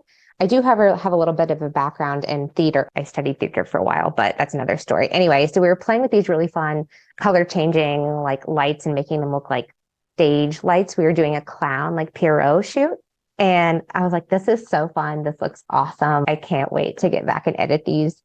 And again, like we just talked about, I get on, I'm like, what am I going to do with these? Like, they look cool, I guess, but like it's not my usual style. And Rachel's awesome, but she's got a substantial following. So I'm like, I want to give her these photos. People are expecting these photos. Like, what am I going to do? And it wasn't super exciting to edit for me. But once I did, I decided it was a good opportunity to just play because it's not what I usually do. So why not? Why not just use it as like a learning opportunity? So I played around with like the light colors, which was easy to do because they were so saturated to the color, like, split toning and color sliders and whatever was really fun to play with. I just experimented with anything I could think of really. And I'm just like, let's just slide everything around in Lightroom. And it ended up being like, it wasn't my favorite. People ended up really liking it. You are your own worst critic. Exactly. Yeah. It all comes back to that. How did Rachel take it? She liked the photos? Yeah, I think she really liked them. Yeah. I ended up liking them too. Again, it's not like, wasn't like my favorite shoot like that we'd ever done together, but yeah, I think it worked out pretty well. Yeah, I'm happy to hear that there was a good ending. Thanks. Looking on your website, I see that you also do like photo retreats and whatnot. And you have one coming up called Elysian Fields. Is that right? It's this weekend. Yes, that's right. Yes. Tell me how these retreats work. Sure. I mean, I love photography, but I am, like I said earlier, a huge extrovert. I love doing these retreats. These are probably like equal with photography for like passions for me. What I do is I offer folks, usually around 10 people, a weekend of adventure and photo shoots, networking, and just really creative relaxation. We all get together in an Airbnb. I try to find either a really cool Airbnb within itself so we can shoot inside, or kind of a destination location. So this one is going to be in Fort Valley, Virginia. This actually just happened to be the location that people most requested. It's a really cool rural farm. People are going to meet there. We always on these retreats have a theme. So for the photo shoots, I usually do between 2 and 3 photo shoots. This one, the themes are Friday is mythical beings from around the world. So whatever your culture is, find some sort of mythical being that interests you. You can dress up like that. What do you do with dragons? Absolutely. You can do dragon, dress up like a dragon, and there will be photographers, including myself, my friend Maddie. And then if you're a photographer, you're welcome to join too. A lot of these retreats are people who are modeling, but every once in a while I do get photographers who want to come. Saturday, we're doing pre-Raphaelite inspired, kind of like Arthurian legends. So if you just like Google pre-Raphaelite, like Arthurian legends, you'll see what I'm talking about. We'll do photo shoots The thing I think people like most about these retreats, though, as I mentioned, is the networking and making friends. One thing I hear so often from people is, how do you find people to do this work with? I wish I had friends like that. I wish I could do this. Well, you can. Like, my friends and I are like, we didn't know each other before. We're like, hey, you're cool. Right. You want to just like literally DM them, you know? I'm like, let's do a thing together, which is super scary. But once you've put yourself out there, you can do it. And that's what these retreats are for, really, is to break the ice, like meet people in person. So it's not like the awkward act of DMing people. And yeah, by the end of the retreat weekend, you've got a ton of content, like artwork and photos from the photo shoots. And you've got 9 other people who you are really fast friends with because you've been jammed into an Airbnb together and like all like dressing up like dragons together for a weekend. So Sounds like a dream. they're really fun. They're a whole lot of Airbnb fun. full of dragons. I love it. Yeah. So from the photography standpoint, you have your idea, you have your people. What are you bringing? Because I know that costumes are a big important thing for you, and same with the accessories as well. Is that the biggest element of this for you to bring it all together? Is the costumes and the props, or is there more to it? For the retreats or for the... Sure, yeah. You have a bunch of people showing up. How are you going to ensure that you get the photos that you want that match the themes that you have set forward?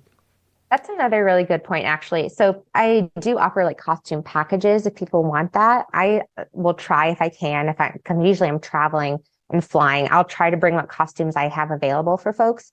People, that's the number one thing, though. People are like, what do I wear? Like panicking because they see I do have really elaborate costumes in my work sometimes, or my friends have them. Don't worry about it. If I have an idea for, again, let's say a Rococo, so like think Marie Antoinette photo shoot, like that's okay. We can fake it for you. Don't spend thousands of dollars on a dress. There are a zillion other ways we can get you looking just as awesome as the person next to you who maybe did spend $1,000 on a dress. I'm actually working on my second YouTube video about how to like do costumes on a budget right now.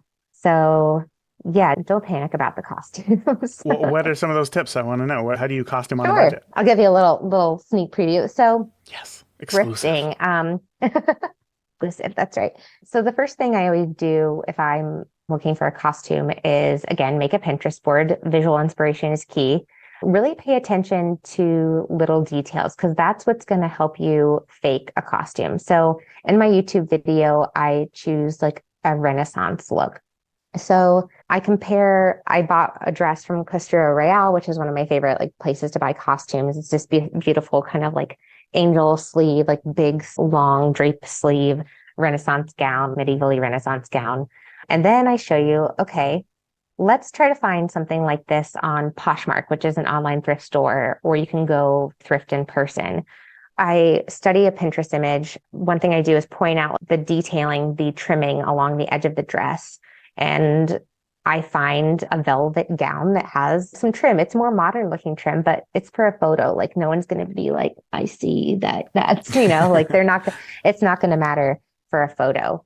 But that little detail does kind of help bring it closer to the period that you're looking for. And then going from there, just like little details like having a chemise underneath the dress, for example, which you can find on Amazon for like $15 rather than the $200 one you can buy on Etsy. Also, both valid options, but again, easier to find on a budget. And then little details like you mentioned accessories, like doing your hair with a simple braid and adding what's called a snood, which is it actually looks kind of like a lunch lady hairnet, but they wore them in the Renaissance as kind of a decorative hair piece. Again, you can find them on Amazon, and that will help bring your costume look full circle, like bring it all together, make it look a little more cohesive. So just really paying attention to details, I'm going to say that again, will help you make a look work on a budget.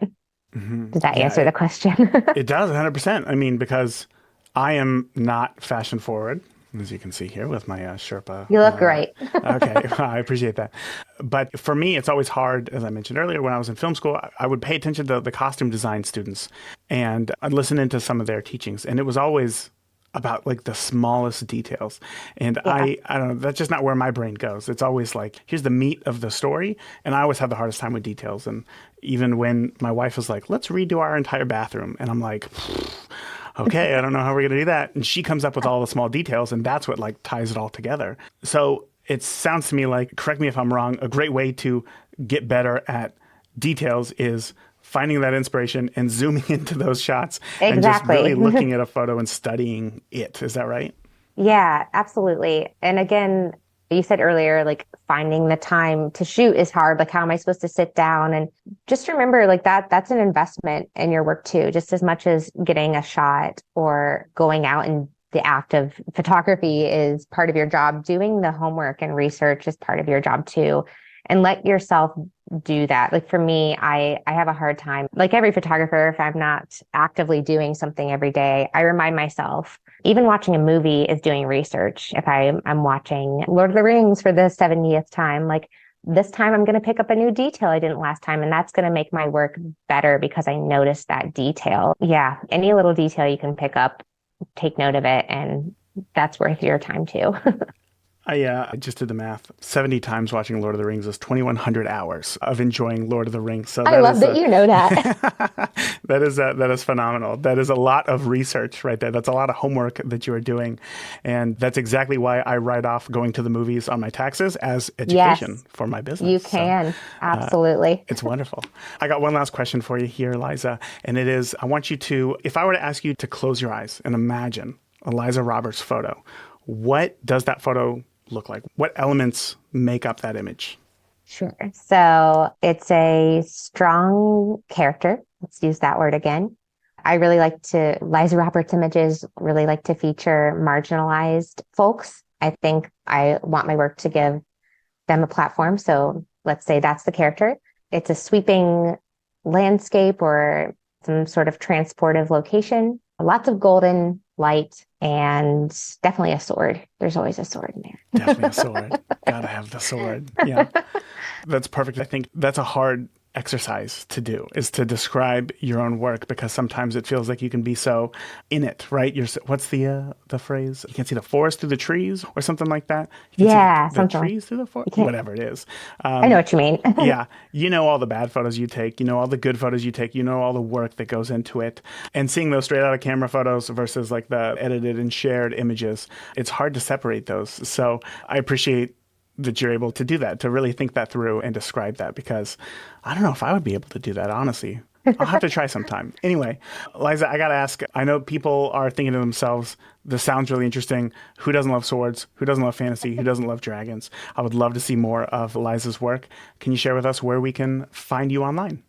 Absolutely. So I'm on Instagram, TikTok at Lizabeth, Lizabet Roberts, and also on YouTube, getting there under Lizabeth Roberts. So yeah, and LizabethRoberts.com. Now, as much as I love showing up to a wedding day and documenting the day with little interference on my part, I loved hearing Liza's approach to building an image from scratch. Now, if you need help coming up with creative ideas to shoot, I got you covered with my free guide of 46 creative photography ideas. So whether you're looking to expand your knowledge of photography or you need a kickstart to get you out of a rut, this free guide is perfect for you. So you can grab it for free over at creativeimageIdeas.com now. Up next, here is my interview with photographer and author Michael Freeman, who will teach you the importance of commitment and continuous learning in photography. Michael talks about how staying dedicated and constantly refining your options is crucial for growth. You'll learn how introducing small surprises or changes to your image can make your work stand out and capture just more engaging photographs. And finally, Michael's going to discuss the value of studying the works of other photographers to stay inspired and be open to new ideas, offering insight into what makes a compelling image. Michael, I want to know, when did you first know that photography was going to play an important role in your life? It wasn't a sudden moment. It happened gradually. Let me see. This is a very long time ago, in the 1960s, right? And in those days, you generally didn't do whatever you wanted. You didn't have gap years, and you did what you were told. And basically, at school, I was told I should apply to Oxford or Cambridge, and I did. So I went to Oxford. When I left Oxford, I had no idea what I wanted to do. I studied geography, which, was fun, but it didn't want to become a geography teacher. And I went into advertising. advertising at that time was very fashionable. In fact, I joined Central London. I joined a New York agency, one of the biggest at the time, and it was the British operation to keep big clients like Procter and Gamble and General Foods and IBM happy. It was fun, but I got bored in the end, or sort of frustrated, really. And I mean, the work was interesting for a while, but at the time, I'd always wanted to take photographs, but also I'd always wanted to write. So, I mean, for me, it was a case of something like feature journalism was a vague ambition, but that wasn't on the cards. It wasn't a proper job. When I was at Oxford, I spent more time working on the university newspaper than I did on the course. But journalism was not seen as serious. I know that sounds strange, but it wasn't a proper career. So I'd done my duty because everyone told me to. But in the end, I decided I really needed to get out and do something. So it was then, after a few years in advertising, and I escaped by taking a sabbatical. Again, it's a different era. It just wouldn't be possible now. But my boss, 2 times higher, he took a sabbatical and went around the world with his champagne heiress wife to visit all friends around the world. And I thought, that sounds a pretty good idea. But what I'd always wanted to do was go up the Amazon. We were either going to be a stock rider in Queensland or we'd be an adventurer up the Amazon. So many years later, I decided, right, I said, I want a sabbatical too for 2.5 months. And they said, okay, fine. That means they pay you and they just wait for you to come back, sort of like maternity leave. I bought some secondhand cameras, Hasselblads, from a guy in the media department, and I took a plane to South America and wandered around. So it was very irresponsible, but that was the way I got myself committed to getting out. I appreciate you sharing that. I think that a lot of people can resonate going to school for something to learn it, get into that career, and then decide later on that they want to switch. But had photography been in your life before this point? Because it sounded like you were in school, you were interested in the journalism, but like, where did the idea for capturing your trip to the Amazon on photos come from? Because in my head, it's how great would it be just to go and experience those things? You know, very few people actually think to themselves, let's take a camera, and especially Hasselblads. So like, where did this idea of the importance of photography come from? Was it at an early age? I really don't know the answer to that, despite the fact I've had plenty of time to think about it. But gradually from an early age, to me, photography was a kind of magic. Just the idea that you could capture a moment, not that my early moments were particularly special, there's some magic to it, something that was beyond logic. Mm-hmm. And I had the ability to make interesting looking images, or ones that I thought were interesting. So it became gradually a real interest and then a need. So when you're in the Amazon, you have these Hasselblads. There's no auto mode. There's no aperture priority. There's nothing. These things are full manual, right? No autofocus, right? Yeah, nothing. So how did those photos turn out? That was normal. That was normal. No, of course. Of course. When autofocus came out, we used to joke about it. You say, what? If you can't focus the lens anyway, you shouldn't be a photographer. Why would you need autofocus? You work with what you've got in anything in life, particularly anything that involves any kind of technology. So we didn't know anything better than that. Sure. And these Hasselblads, first of all, I got a really good deal. Yeah. And then I got another one from a client, a Swedish client, and he wanted a rubber dinghy. And so we arranged that we'd do a swap. So basically I had this super wide, which is a compact little Hasselblad, and it cost me £125. Let's say $160. No. Yeah, it did. And I still use it. Well, I came back to using it a couple of years ago. So now I travel with it.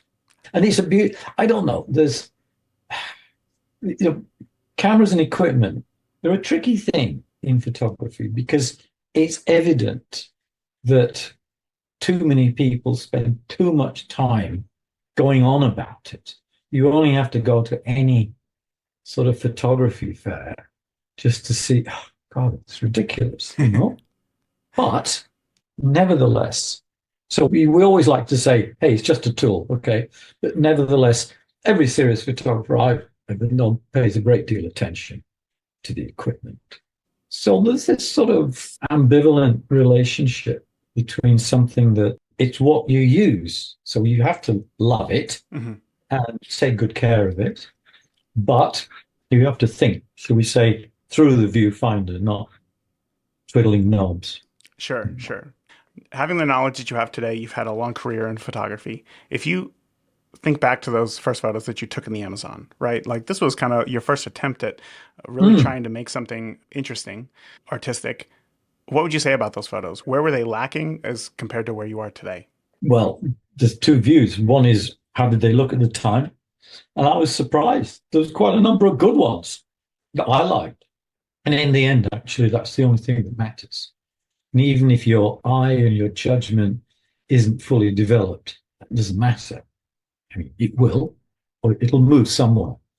But you got to have, they've got to please you. And obviously, the more you come to know about photography, about the world of photography, your place in it, what other people do, then if you're paying attention, your judgment will get better and you'll be more critical and hopefully improve. But I still have a few of those pictures which I think it's still a good picture. Yeah, yeah. Anyway, it was partly an escape, a real escape, a sort of trying to escape an area that I'd found I got myself into that I didn't see it as a really interesting future. And then it was partly experimenting. So on both those counts, it came out pretty well.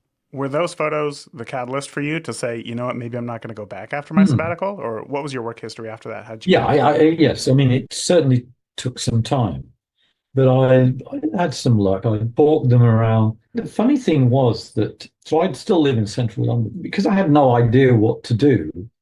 I sort of did things that you wouldn't normally do. Like I rang up the Brazilian embassy and spoke to the cultural attaché and said, look, I've got some nice pictures of the Amazon. And he said, he's a really nice man.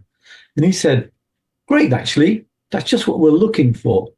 Because, you know, we've been doing all this sort of economic stuff and it'd be nice to have something a bit more sort of appealing visually. And he put on an exhibition. Wow. Yeah. And he had and this is in central London in Mayfair. And then he had a guest list and he invited, among other people, the picture editor of the Daily Telegraph magazine. And this is when weekend supplements were new and hot. Yeah. The guy came, right? So he gave me work. And then there were two senior editors from Time Life who were setting up London Edit at the time to do book series. And they came and they said, oh, can we borrow the pictures? So actually, it took quite a bit of time because I went back to work, but I was still, you know, playing around. And a few months later, I got a call from the picture editor of Time Life. And she said, would you like to come along and see what we're doing with your pictures? So, actually, I'd more or less forgotten about it. So after work, I went along and she said, well, I didn't call you before because we change our minds a lot. Was that ever true? What does that mean? But this is her. So she showed me, and I had the cover of the first book in the series, in the Wild Places series. No kidding. I had double trucks. I had a chapter opener. And when I went home on the bus that evening, I thought, that's the best encouragement I'm ever going to get. Mm-hmm. Because no art directors at the agency said, Michael, what are you wasting your time for? You need to be a photographer. Nobody said that. So the next day I resigned. again, a different era. And the agency gave me a leaving present of 2 weeks' work for a major client as a photographer. What? It was, no, it was a tough world. Yeah. This was late Mad Men era, right? It was a tough world, but it was decent. You know? That's incredible. So then, okay, Oh, so yes, that, the pictures were okay. yeah, yeah, obviously, yeah. Doesn't get much better than that. So then how do you transition from just taking photos into, because now you've written, I mean, how many books? How many books on photography have you written? Oh, on photography, 70. 17 books on photo. How do you 70, 70, seven 70. 70? So How how many books altogether? 157. I mean. so how do you get to that point? At what point do you say, you know what, taking photos is great, but I actually want to share this knowledge with others? How did you get there? No, you don't get there. That's not regular progress. It's something on the side. I do it because I enjoy doing it. The sharing part, the writing part? Is that what you're referring to? Yeah. Yeah. And I like books. I like putting books together. So what happened was after quite a number of years, but still not enough to be actually knowledgeable, I had a good relationship with this publisher. And they said, look, we want to do a book about photography. Do you do it? You can do it? I said, yeah, I'll do it. So I did it. And it turned out pretty well. And I think in the end, it sold 750,000 copies. That's not to do with the excellence of the writing so much as the sales. I mean, that books, particularly illustrated books, where the margins are very small, as are the percentage royalties, incidentally. We're not talking about novels here. There's a big structure of marketing and sales and foreign rights. And that's really, you've got to be with good company. That's the way it works. So I got to say, Michael, you have a number of books. Like you've been, I think when I transitioned out of cinematography into photography, of course, that was the thing I did. I went to libraries, went to Amazon to look for books. Like your name has always been, for me, in the top, 5 books on Amazon on photography. Hey, who are the other 4? I don't remember who they are. No. I don't want the answer to that. Yeah. Tell me later. You were right there at the top for sure. Yeah, thank you. So I guess one, I want to know, like, why do you think that is? Like, why do you think your books resonate with people so well that they continue to buy books, that they recommend these books to others? And then 2, how does that influence you going forward when you make new books? Well, on the first, I'd like to think, because I do think about the writing a lot, that it's because there's no bullshit. I mean, I really try and avoid that. I also try and avoid writing stuff that's been written by other people before. Why would you want to do that? I mean, unfortunately, now on social media, you can see endless stuff churned out, cut and pasted. What's the point? It's not interesting. So I've always tried to write in a way like conversation. In other words, direct to, I mean, I like, should we say, literature? Yeah. And I appreciate good writing. I like to talk directly to the other person as an intelligent, interested person who's interested in this. So when you write books about, should we say, how-to books in some way, then it's important, I think, to not to talk down, not to waffle. Sorry, that's probably not an American word, but not to just Ramble say, on. Yeah. just ramble on. Yeah. And it's important to all the time have an idea. I mean, the only words that are worth writing are stuff that comes from your head, not regurgitated from somewhere else. Otherwise, what's the point? So I always had a kind of analytical mind. And I realized that that's a bit unusual for visual artists because most people are either visual or they write. And Yes. there's only a few that sort of manage to bring them together. So that's how I hope it works. What's interesting is that, like, when you have a lifetime's worth of experience in something, and this is something that I struggle with, is that I, for some reason, believe that everybody knows what I know. So it's hard for me to kind of talk about something to somebody else because I don't know where they're at, and I just assume that they know what I know. So what do I have to share for them. But for you to have created the amount of information that you have on photography for photographers, that's a big thing. And you continue to do it in such a high quality way. To say that you're just polite about it, I really think that you continue to put in a ton of work, because your latest book on black and white, I have a question about that, because you had just said there, you're like, I'm not going to write about what other people have written about. And there's a million other books on black and white. So is it a perspective thing that you mean, that you don't want to talk about what everybody else has talked about? Well, I try not to. I want to talk about the things that I find interesting, and it's often about ideas. So aesthetically, black and white's really, really interesting because it was photography until two things happened. Color film became widely available, and magazines started printing in color. The two things went together. And interestingly, I've been thinking about this more recently, is that the color that we shot.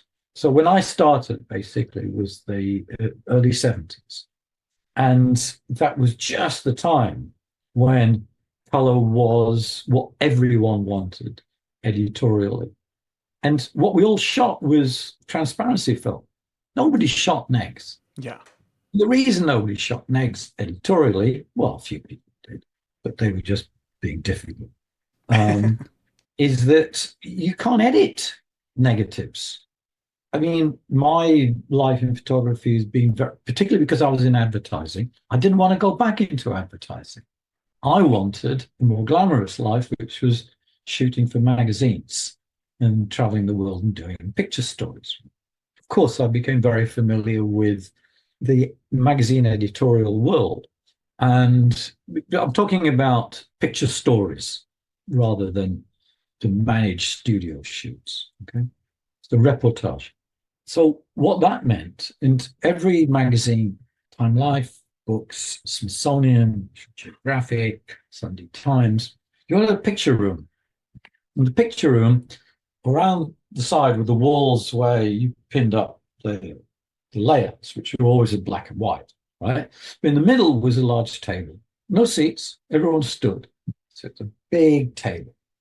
And it was a light table. So we had this large glowing table and stacks of slides, and people would slide them across like that. And what it meant was it's a different way of shooting altogether. So what I'm getting around rather lengthily point is that the shooting meant it stopped the minute you pressed that shutter release. You didn't do anything else to it. It came back. When you came back from a trip, a bike came, you got a bike, a delivery bike, and they took all the rolls and they brought them back later in the day. And that was it. You'd shot what you'd shot. Of course, color transparency is then a segue into digital in the early part of this century, around the early 2000s. So what happened then was that, so you have three periods of photography. You have black and white only, then, at least in my world, then there was color, very rigid, all about the shot. And now you can do anything with it. Meaning digital? Yeah. And you can anticipate, and you've got raw files, and obviously nothing was much good in 2003, but now the phone, for heaven's sake. Right. It's 50 megapixel It's wild. pro raw images. There's a ton of information in there. So black and white, where did black and white fit into this? So black and white, instead of being what everyone did, because that was all there was, to being elective. Black and white is now something you do because you want to do it. So it's a different route back to this early idea of photography. Yeah. And I find that really interesting because in the very early days, well, obviously there were many notable photographers who did heroic work in the darkroom and knew when they were shooting what they could do with it. I mean, you just look at anything about Eugene Smith. I mean, I never met him, but he was certainly hero of mine. And he had his own ideas about what you do. I mean, he kind of fooled around, if you like. I mean, you wouldn't get past the door of World Press Photo these days. No kidding. But the idea was you took a shot knowing that you'd be doing something with that shot. You knew how you wanted it to be. So the negative was really just one step. As a show called the Beginner Photography Podcast, there's a lot of listeners today who are brand new to photography. And this world is still very new to them. And there's a big push to like record in RAW, have all of the data possible, and then you can explore all the possibilities after the fact, right? Within Well, editing. it's absolutely true. That's not what I like to do. Yeah. Look, the photography has room for everyone in it. And there are lots of kinds of photography that I really don't like. Yeah. But I appreciate that people do it because they like it. So it's not for me to say you shouldn't do that. No, people do what they like. But my idea has always been, and it's all of this is very much connected with personality. So my idea, and it's probably informed by the fact that I've been 50 years a professional, is that you should know what you're doing from the start. Yeah. Okay. There are always going to be surprises, and some of them will be lucky surprises. But I'm not a fan of saying, "Well, let's just take a picture, any picture, and then we just go and work on it in the darkroom and make it nice." Yeah. I don't think so. To me, you should be thinking when you're taking the picture, when you're planning to take a picture, all the way through.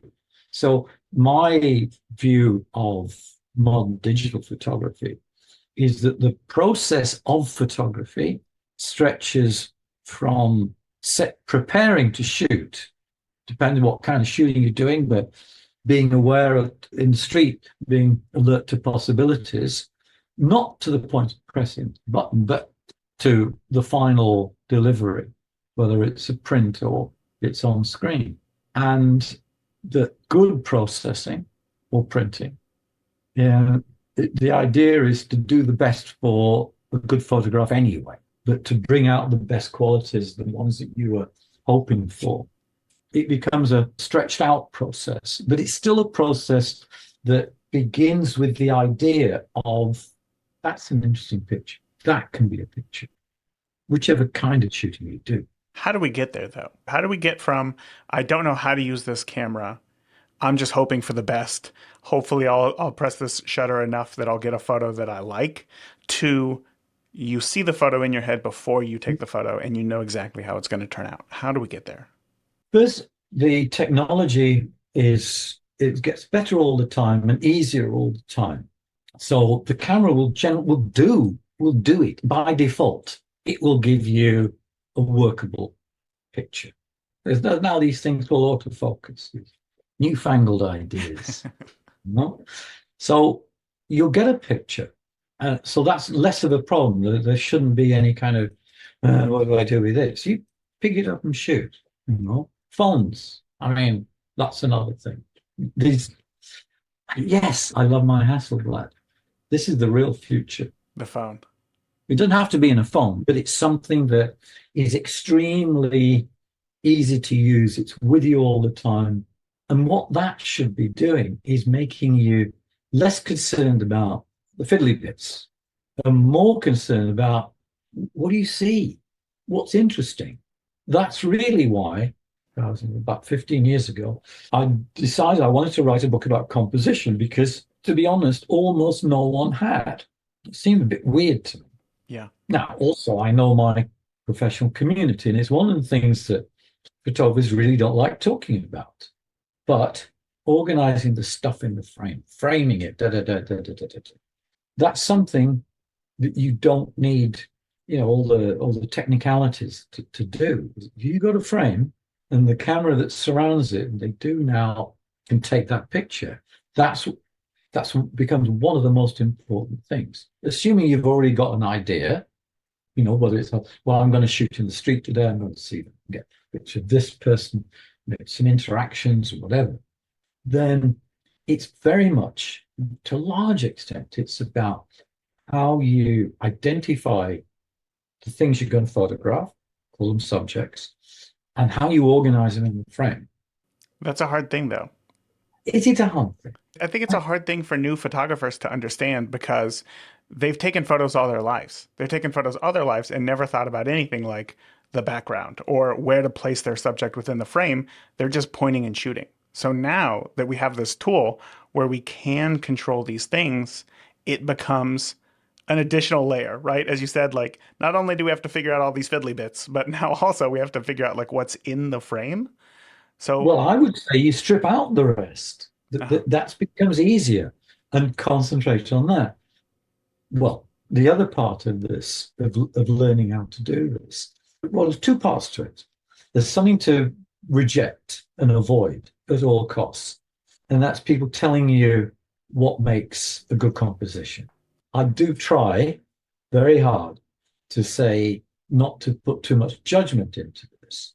And I absolutely insist that in any creative activity, whether it's writing, playing music, or photography, that the whole idea of a set of rules is anathema, right? We're not doing engineering here. We're not building a bridge. So rules are designed to make something happen at the same time every time. And in engineering, you really do need that. But that's the last thing you want in any creative activity. No? So, rule of thirds, for instance. If everyone did it, it'd be really boring, wouldn't it? Sure. So, it's that kind of thing. So it's a bit of a tightrope to walk if you're writing about this and trying to help people. On the one hand, you say, look, if you do this, certain things will happen in the mind of the viewer, or in your own mind and looking at it, it may just look more comfortable, the arrangement. But maybe you want to be a bit different. Maybe you want to be a bit edgy, do stuff, that some people are not going to like, or maybe most people aren't going to like, but it's going to make, you can do what you like. That's my problem, is suggesting, but trying to avoid dictating. Of course. Anyway, that's the negative side. That's the side you have to reject.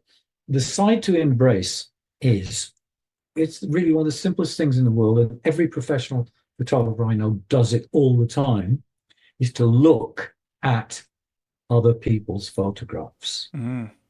I mean, I don't know a photographer who within his or her area doesn't know who the greats are. Sure. The greats from the past, the ones coming up, they know, because the more you absorb, the more you're able to form an opinion. You're saying, well, I like that. That's good. I like what that guy does. So then you say, okay, fine. Just look at what that guy does or did. What makes it hang together? Why do I like it? So anyone can do that. And that's why, in my view, we're all beginners. We should all be beginners. In the sense that, yes, accumulate all the knowledge, all the ideas, all the opinions, but the minute you start to think you know it, you're lost. You have to, at my age, I have to try and surprise myself, because otherwise it's not going to be very interesting. I mean, who wants to go out and take pictures that they planned already? I mean, I find that really kind of boring. Sure. I mean, commercially, but there are always surprises, because they don't come when you want, and they, like London buses, they probably come 2 or 3 at a time, and then there's not another one for half an hour. But you have to be open to the surprises. You can do this as a beginner or somebody who's experienced. Anyone can do it, right? We're all used to looking at screens, at pictures, at movies. We've been cinematographer. I mean, it's a different way of putting images together, but some cinematographers or directors have a kind of eye that is more similar to a still photographer's eye. For example. Stanley Kubrick, for example, another of my heroes. And you can see from the way that many of his frames are set up that what a photographer would do, a still photographer would do. That, I think, is very important, is to study pictures made by people, and you can make it easy for yourself. The ones that are well known, okay, that's a good start, right? Because if they're notable, in my terminology, then at least you're not going to be wasting your time looking. Yeah. Do you have any tricks for looking at somebody else's work and not falling into the trap of comparing yourself? Because that's a big issue today with just the amount of photos that we can consume. Have you heard that this If is? it's a good, if it's a good photograph, a good photographer, you're going to find it quite difficult to take pictures like that. And there's a tradition in art, in painting, which goes all the way back in Western art, in Chinese art, where you learn by copying the masters. Mm. Now, it's rather different with painting because you could take your time, you've got it there, but you learn how the strokes go. And you practice that until you kind of got into it. So there's a lot, it's very common now to say, oh, you shouldn't copy, da da da. It's damn hard to copy a good picture, Yeah. good photograph, very hard. Mm. Now, what you can do, of course, is set your sights very low. And a lot of people do this now on picture sharing social media, and they do a very genre specific kind of picture, say neutral density waterscapes. Yes. Yeah. Okay. Now, I find these very interesting to look at. Well, interesting. No, I find it philosophically interesting because when they were new, when only a few people had done these, they were interesting, right? But with volume, they all look the same. The problem is that if you set your sights low and aim for a very technique focused kind of photography, then the work's all going to look the same or very similar. The technique will overwhelm the personality of the photographer. The technique will overwhelm the personality of the photographer. So to avoid that from happening, we need to introduce more of our personality in Well, our photos. avoid the low-hanging fruit, basically, and aim for something a little bit more special or more where you have more feeling about it. Mm-hmm. This is not a foolproof solution, but the thing that always helps is really having a very sound knowledge of the world of photography. And you can't go to enough exhibitions. There's plenty of sites on the internet to go and look at what people are doing, whether it's a survey of one photographer's past work. So it's not that hard to find good photographers within the areas that you enjoy, which might be reportage, it might be street photography, it might be fashion. The good people are known. So if you take your time to look, I mean, I do it. Where do I look? Okay. I like looking at the Magnum website, for example. There's no bad Magnum photographers, really.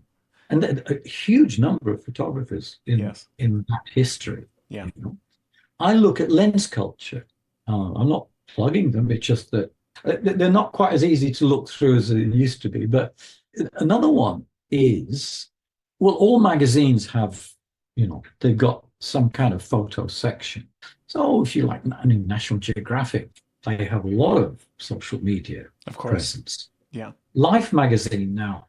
If you go on to Google, is it Google Books? There's some deal where you can download every issue of Life magazine, really, including the others. Yeah. Wow. You can look through everything right from the very start. Yeah. I think it's Google Books does it.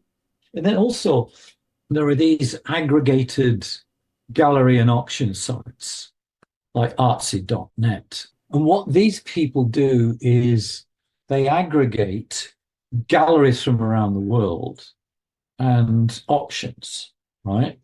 So you just type in the name of the photographer and it'll show you all the stuff. Really? And who's selling it. Yeah. So I wanted to look at, I've got this up on the screen here. I'm interested in certain periods of history. So I'm looking here at Alexander Rodchenko, who was Russian, very geometric, unusual angles. So he's got a picture here from 1935. So when you go on sites like this, are you using it to explore and open up your mind of different photographers or dive deeper into one photographer's work? Well, both. I mean, I'll kind of like I have an idea. I'll go and look at Rodchenko now because I remember one or two things he's done, Hmm. but I want to see what else he did. I see. I like that idea. And this is all black and white that I'm looking at, incidentally. Yeah. It sounds to me like when it comes to learning photography, one of the most important things is to just immerse yourself in the technical details to learn the tool as much as possible. No, go on. I was wrong there. Well, yeah, but how long is that going to take? Right. No, exactly. Yeah. I mean, technically it could take forever, you know? It's not the most important thing. You need to be competent, absolutely. And also, depending on the kind of work you do, then obviously you're always learning. I spent a lifetime doing mainly repertoires. I also do studio work, mainly repertoire. And there you really have to be alert. Mhm. And it means your camera, and this goes back to the days of film, right?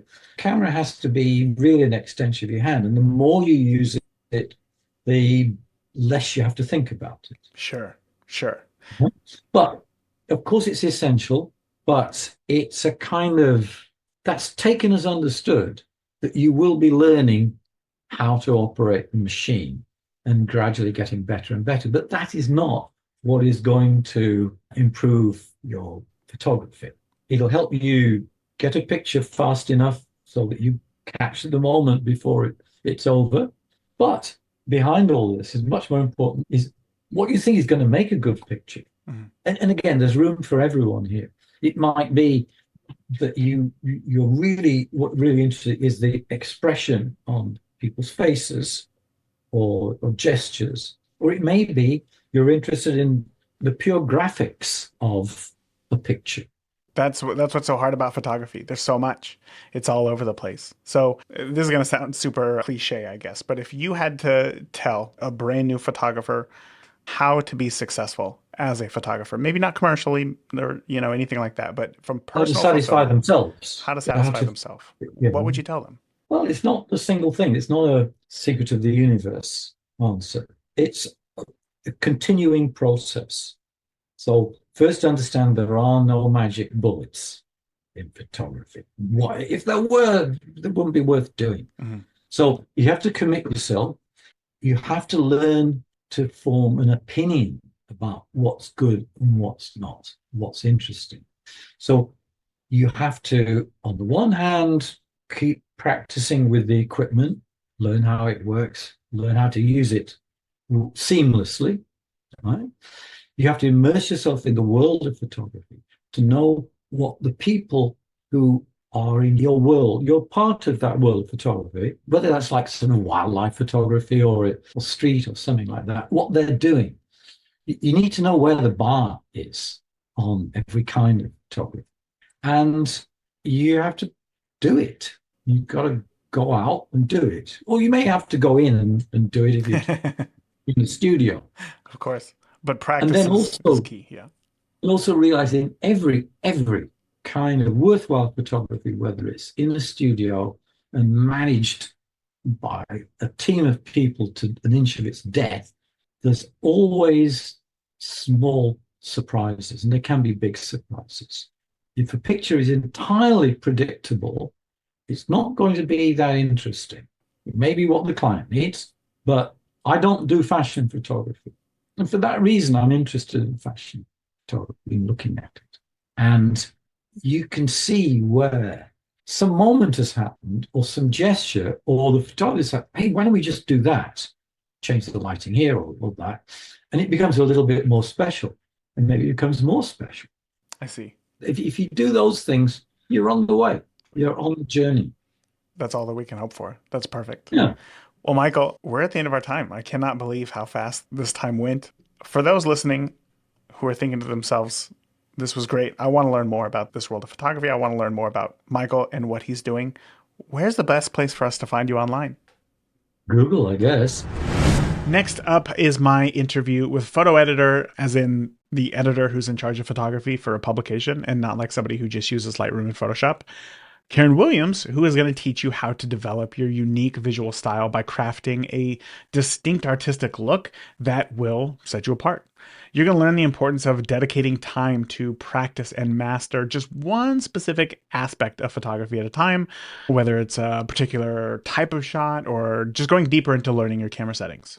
Karen also is going to guide you on how to create images that align with your style as well as your client's needs, so that you can create a portfolio that is cohesive, visually consistent, and speaks the language of your target market. Karen, I want to know, when did you know that photography was going to play an important role in your life?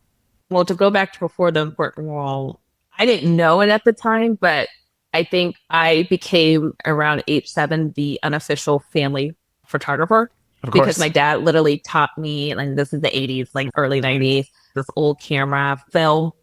And he was like, all you do is just do, and then you focus like this, and then you do that. And then I just started taking pictures. Now, again, it wasn't like, oh my God, I'm going to be a photographer. No, it was just like, anytime we would go somewhere, family vacations, I was a photographer. The running joke is if you looked at our picture albums, you would think, oh, it's a family of 3. Because I was write them because I was taking the photo. In fact, it wasn't like in the day like now where people are like, hey, here's my phone. Can you, oh, okay, cool. Because everyone just knows to do that. No, I would just be like, nope.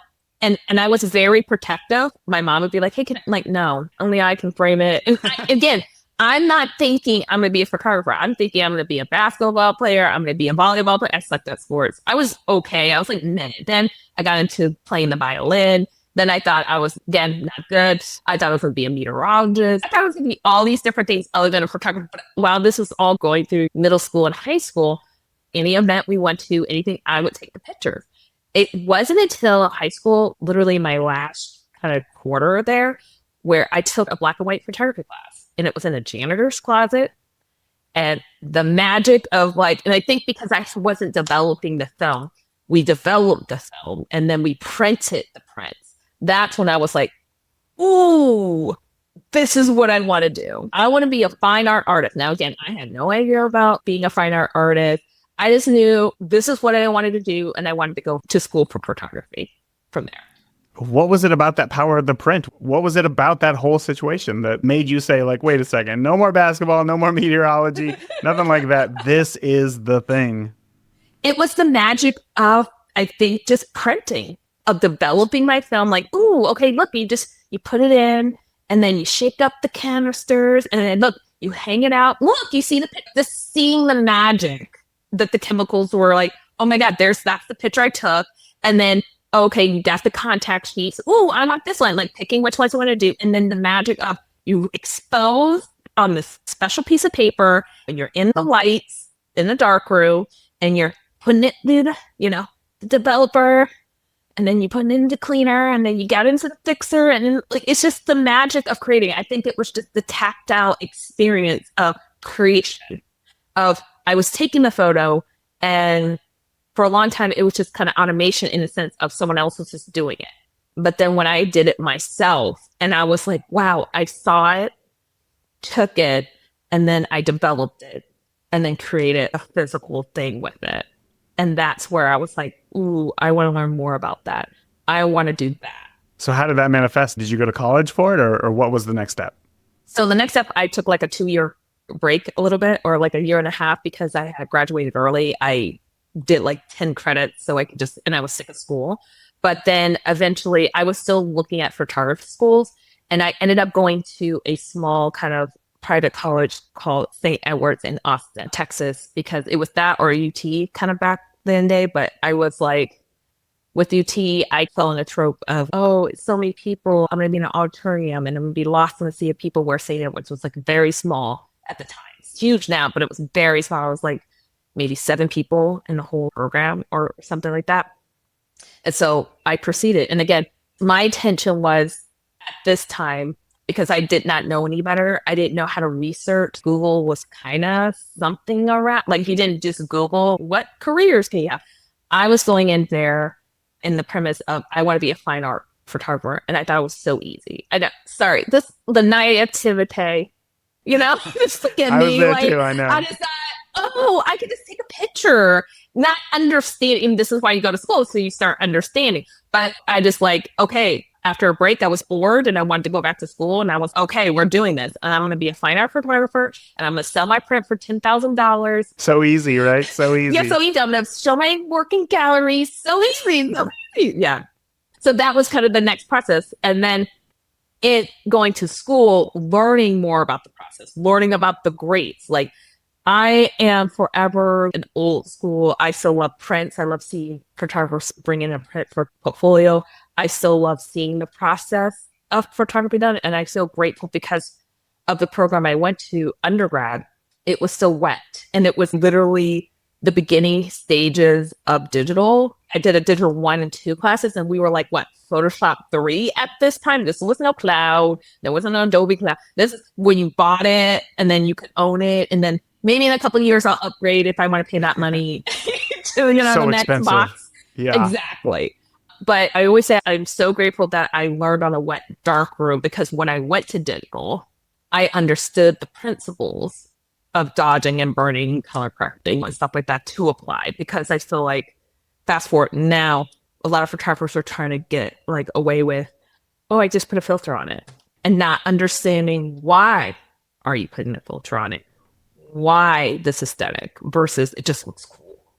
Right. Where taking an alternative kind of process class when you can be like, well, for this work, I feel like this works the best of how I want to present it. And this is the reasons why. So I always am grateful that I did go and get my education to understand how to critique work, how to speak about my work in a different way. Not saying you have to do it because there's a lot of great photographers who are self-taught.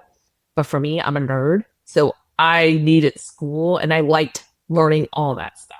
I just want to put it out there for all the photographers. You do not have to go to school. I just recommend if you do a self-taught, always go and buy some history books to learn the history and to learn about critique and to learn how to speak about your work. Because I think that is a vital piece of skill to learn. Obviously, so you went to school, and I completely agree with you. I've shared this before. I went to school, and after going through school, that was the question that I got the most, right? It was like, is this even worth it? Obviously, I went to film school, not school for photography. But it was like, it's worth it for the networking aspect. It's worth it for a structured plan. If you are somebody who is a self-starter and knows what it is that you need, then by all means, you don't need a degree in this. Go for it. But if you need a little bit more help, if you need that structure, if you need some guidance, I highly recommend school. 100%. Yeah. I want to know what happened next, right? You went to school, you want to become a fine art photographer. What happened? Because today, the path changed at some point. I want to know how you got to where you are today. After I graduated my BFA, I had still no idea what I was going to do because what was taught really in school or what you saw was either you were going to be a photographer or a fine art photographer. I sucked at studio. I sucked at lighting. Like, I knew I probably wasn't going to be a good photographer. Okay. I just knew, but I absorbed the information. I knew what a good image was. I sell that street photography. That was my jam. And I always liked it. It was like a Walker Evans in me, a Lee Freelander in me, the Gordon Parks in me, where I just loved the 35 mil because it's so small. Like, I hate it 4x5. I love the large prints you get. I love 8x10. I just don't like carrying that thing and it made you have to slow down. And I didn't. I just wanted to be able to pick up my camera, document, and just see. But after I graduated, I still kind of didn't know because it was like, okay, am I going to be a photographer then, or am I working in a studio? So for me, the only viable path I saw was teaching. It's like, if I'm going to be a teacher and if I'm going to be, and since I started school a little later than usual and I wanted to kind of speed up the educational kind of process, and I was like, okay, if I'm going to teach, I want to teach college level. Usually you need an MFA. So I went straight to grad school. Again, you don't have to go to grad school. This was just kind of like what my thinking was back in the day because I didn't know any other options of how I got to where I am today. So my thing was, okay, I'll be all in debt at once because I know if I wouldn't have went to grad school when I did, if I would have went straight into the workforce, I would not have gone to grad school. And I think I don't regret any decision I've made because it's got me where I need to be. But I just jumped to grad school. And again, with grad school, you just learn more of the technique. You're just continuing to hone your craft. It was a great community. I went to SCAD, Savannah College of Art and Design, both the Savannah and Atlanta campuses. And that was a great experience. It wasn't until literally after I graduated from SCAD with my MFA in 2008, I have to point this out. 2008. Let's keep that in mind. 2008. I did it. I was lucky enough to get an internship at Ink Publishing in London. And so I wanted to go back to London. I had did a study abroad in my BF time. And I wanted to go back to London. I was like, oh, I loved it. I was like, I want to go. I was fortunate enough to get a month-long scholarship.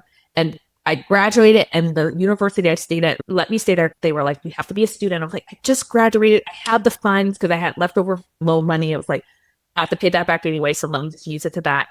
Ink publication introduced me to the world of where I am now, of being a photo editor, a photo producer, working with publications and event frame brands.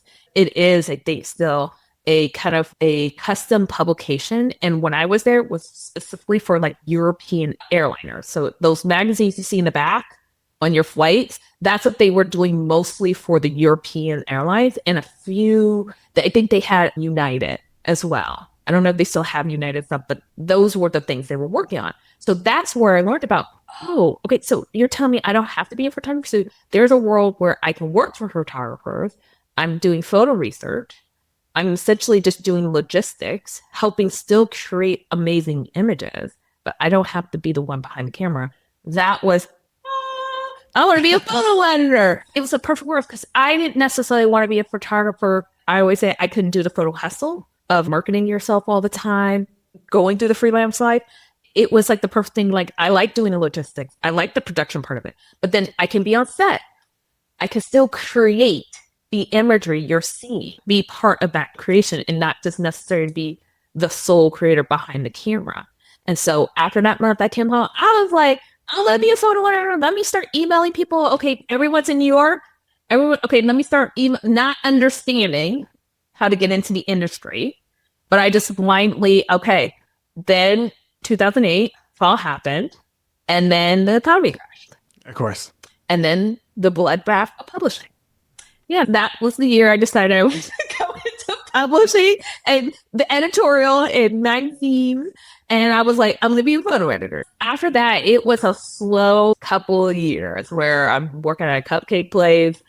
I'm doing some internship at a museum. I'm trying to get the experience because back in the day, entry level was like 2 to 3 years experience. Fortunately, I was able to then get an internship with Austin Monthly Magazine. I lived in San Antonio, so it was like an hour drive on the 35. And so I did that drive. And I had to explain to my parents, why are you doing this for free? And then you have to bring your own computer. I'm like, no, this is how the industry works. I have to, and they get networking, because that's how it kind of started figuring out the industry, is who you know, getting those references, and building up my portfolio to show people this is what I've done, like spread wise. Here's the shoots I produced, or here's what I photo researched, to give that kind of social proof. I was going to say, isn't it funny how not far away 2008 seems, and yet how completely different of a world it was just in the world of photography, but also an entire crash at the same time. Again, I've shared this story before. It's like, that was the last time all the actors and the writers went on strike. Mm-hmm. That was also right when I graduated from film school. So I was like, I guess I'm not working. Like, I don't know what to do. And that's what prompted me to pick up a camera rather than a cinema camera, I guess, and then get into photography. So I'm right there with you. And again, it feels so long ago, but also not long ago at all. It's so strange. But I love this concept because I know that there's a lot of people listening just like you. They love photography. They love creating powerful images. They love seeing powerful images. They love being just around, because there's an energy around powerful photos. But not everybody can create at such a high level the type of photography that is, I don't even know how to say this, the technical ability that is required to bring out that emotion in people. And I think what's sad is that so many people, and I'll be honest, myself included, I go to so many weddings and I think to myself, I could do so much better than this. And I look at 100 other photographers and I'm like, they're way better photographers than me. But I think the problem comes when new photographers say to themselves, well, I guess that's it. I guess if I can't achieve this level, what am I even doing here? And then they just completely give up on photography altogether. But I love how you're sharing that there's other paths in photography that don't necessarily require you to be the one taking the photos. So for those listening right now who are like, wait a second, tell me more about this. Can you tell me more about what is the job of a photo editor? What is the job that you're hired to do? Because again, many new photographers may think that it's just, you're the one who does all the work in Lightroom, but I know that that's not the case. So can you share a little bit more about what's involved? Yeah, of course. It's like a lot of things. When I talk about photo editor, it is thrown around two different ways. It is thrown away as a photo editor, as like a photo retoucher, because some people will just use that term because it technically they are editing the photo, so that makes sense. But I would say photo editor in the terms of like how I'm about to describe it, it's used more in the publication editorial realm, where in brands and maybe advertising, it might be like called photo art director or something like that, or maybe a photo producer. And even that goes into different camps of words where you could be a photo producer and still be doing art direction at the same time, or be straight logistical. And being a photo editor, like at a publication, so this is kind of the context I'm going to be speaking it into, is you're a lot of things. And when I get into it, I'll let you know. But basically, you are helping, and it depends. You could be in a team of 5 people or more, or you could be a photo editor one. I've been in both situations. But basically, you are helping to bring to life the visuals of a magazine, whether that is through photo research, of looking through stock sites or archives. Say we were doing a retrospective of all the presidents in the world. You're not going to find out all in iStock or Getty or whatever. That's what a photo researcher. That's a tail sign of a good photo researcher, where you're going into the archives, or you're going into, oh, I know this photographer has in their collection, or they've shot this person, and seeing how much they wanted to license it for. You're doing photo production. So you're handed, hey, we're going to shoot the mayor, or we're going to shoot this police officer, or we're going to shoot this business owner. Okay, first you're going to be deciding kind of like collaborating with the art director or creative director, or the writer probably, and then the editor-in-chief of like, here's the direction and vibe we want to go with. Maybe it's like in studio, maybe it's on location. This is the kind of creative direction we want to go. Getting buy-in, getting a consensus, and then finding the right photographer or artist. Maybe it's a photo illustration. So maybe you're working with design of they're working on the illo part, and then you're tasked with the photo part. Or you could be doing both, depending on the circumstances. And then again, photo production, you're setting up the photo shoot. You're reaching out to the subjects or whatever. You are, okay, what day and time are you available? What day and time the photographer, making sure schedules matching, putting together the photo shot list. Sometimes you're going on set, the location, to make sure, your photo art directing and making sure everything is like going smoothly. Or maybe you're remotely doing it. Maybe you're not, and you're like making sure you're communicating with the photographer throughout the day, throughout the shoot. So if something comes up, you're able to troubleshoot it. Always being alert, getting the high res in, making the selections. If photo research, retouching is involved, you're helping to facilitate that, making sure the proper credits, how it's laid out. There's so many little things. And I would say part-time lawyer, and making sure that you're like, hey, where did that image come from? Google, that's fine. But I think the Mona Lisa state is going to be like, no, you can't use this right here without permission. We may be sued. Let me go and see if I can find a start or license it, so we know we are covered.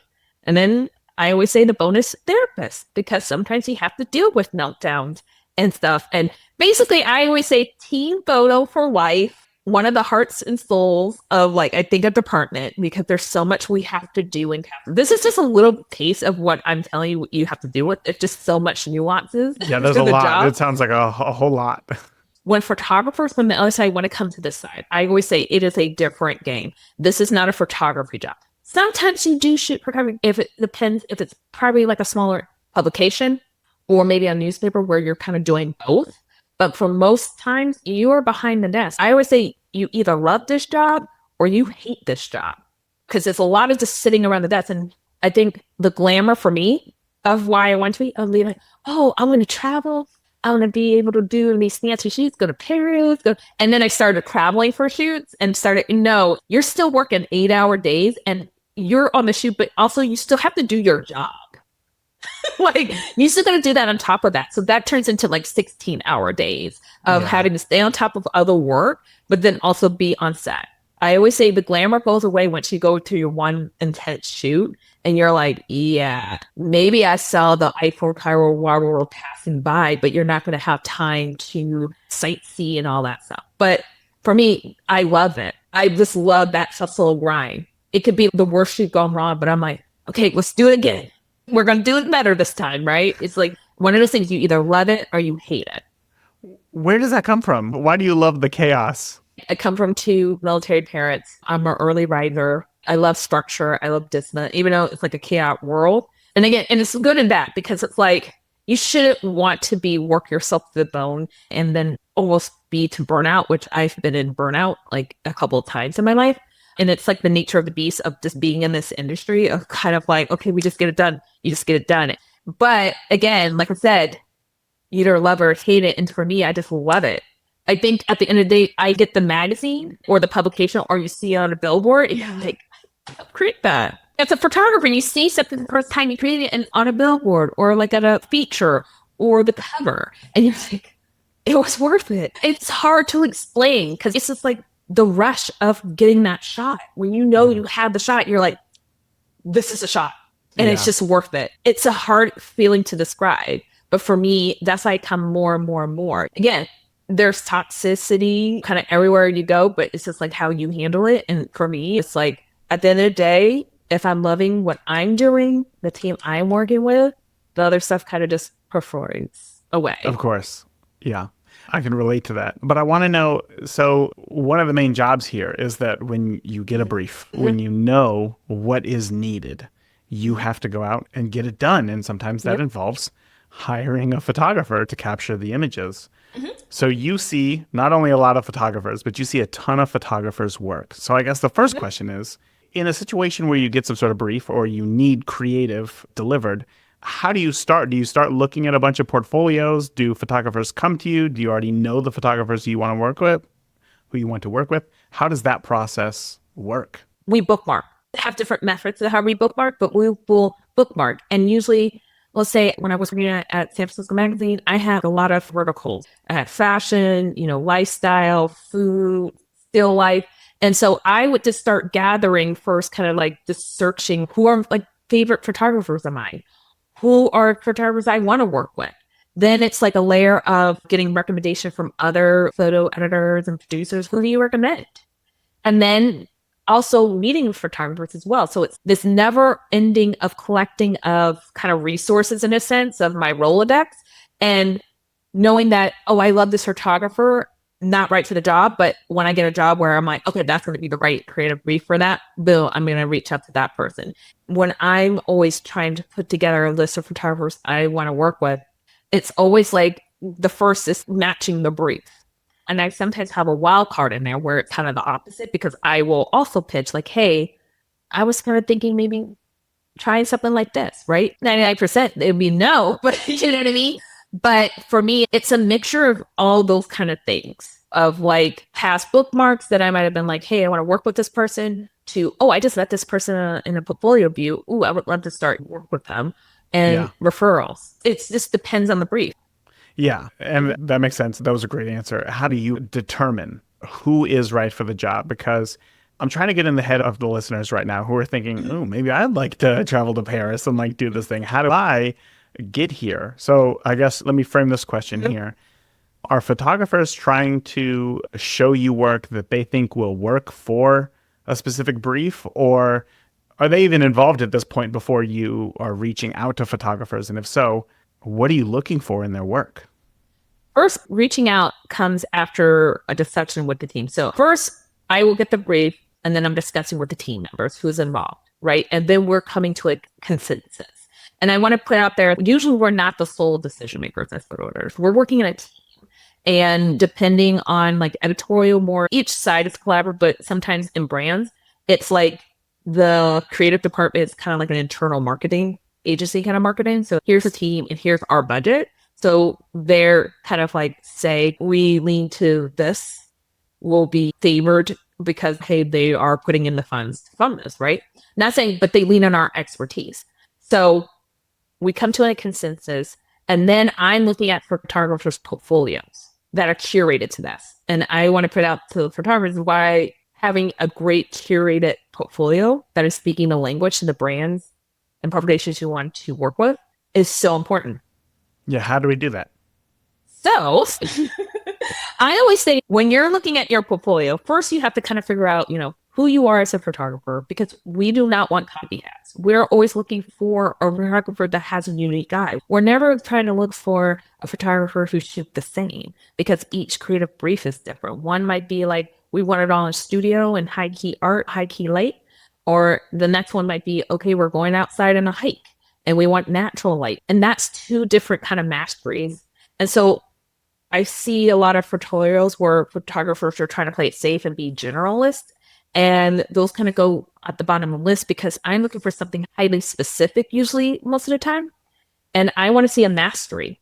I want to see a carefully curated portfolio that I can show to different people. And keep in mind, these different people on the team may not be visually in depth as me, where I could see the potential maybe, and there may be like a couple of it, but I see enough that I'm like, I feel confident that it's higher, but someone might be turned off. No, I don't get it. And it's just a quick yes or no. First, know who you are as a photographer. Define your own visual style, what makes you you. I always say it's better that people are reaching out to you because they like your vibe and they're like, we want to work with you and we want what you do applied to whatever we want you to shoot. You know, knowing that you're going to work with them, their sandbacks of creatives and stuff like that. But they're not hiring you to be like, oh, we like your work. Now 180, do this. Sure. Right? Sure. Then curate it to that language. So if you want to shoot high-end luxury, I'm working for Tiffany's, I'm going to be looking for high-end luxury in that portfolio. It can't be having no broken links. Well, just in general, no broken links. Yeah. It needs to load fast. Golden rules of website. No broken links. Needs to load fast. Curated appropriately with awesome images. Need to know a location and contact email. You can have a form and an email, but don't have a form because we like to feel like we're reaching out to real people. Sorry. Right. And back to the question. But that's what I'm always looking for. First, it's like that portfolio. I want to feel confident that you know how to do what you're showing me inside and out. So if something goes wrong on set, A to C, okay. B, okay, then it works. C, if I'm seeing a bunch of hodgepodging kind of like different types of looks, no consistency of your overall visual look, that's kind of a pass for me. I should know kind of 95% what I'm going to get, knowing there's going to be changes. Of course. That's, I think, something very difficult for new photographers to understand. So I'm hoping I can ask a question here that's going to help wrap our minds around this, which is many photographers today, just myself included. I might shoot a portrait of my kid. My neighbors might want some family photos. My daughter has softball. I'll go out there and take some photos of that as well. We might go on hikes, but then also sometimes I like to get a little fancy with stuff and maybe do some product shots. That's a lot, right? There's a lot of different things in there. And even in your example, you might be looking for luxury. You might be looking for high key. You might be looking for just nature, like going out. How do we show visual consistency? Or what does visual consistency look like over a range of different images? I love that question. It's not that you have to stick to what I mean, curated and specific. Oh, all people and all this. No. You can shoot different types of genre and kind of categories. And a lot of people do. But it's the visual consistency of how, and I say it's like the aesthetic. And a lot of people will take that, well, they just all put this filter on it. This is why I always advise photographers, look at key players in the genre and the work you want to be producing, that they're getting the work that you ultimately want to be getting to look, and look at how they are positioning themselves. And I do this all the time when I work with photographers, or when I in portfolio reviews, I'll show examples. And again, these are not to compare to like to yourself, like, oh my God, there's no. This just to give you an idea of, look at this person, look at how visually, how they're shooting fashion. I always give one example of this photographer, and this person shoots fashion. But because of her like kind of visual consistency of how she shoots that, she carries that over in how she shoots travel, how she shoots events, how she shoots product, and she gets hired for that.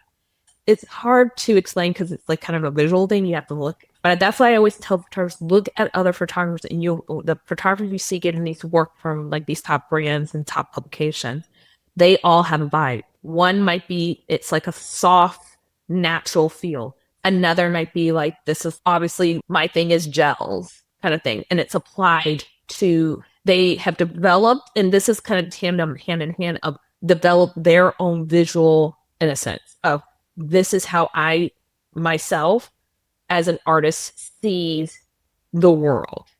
And I think newer photographers sometimes fall in the trap where I have to do everything. So I have to kind of make everything look the same. And it's no, the most important thing as a photographer and why people look to your work is they want to see how you look at the world.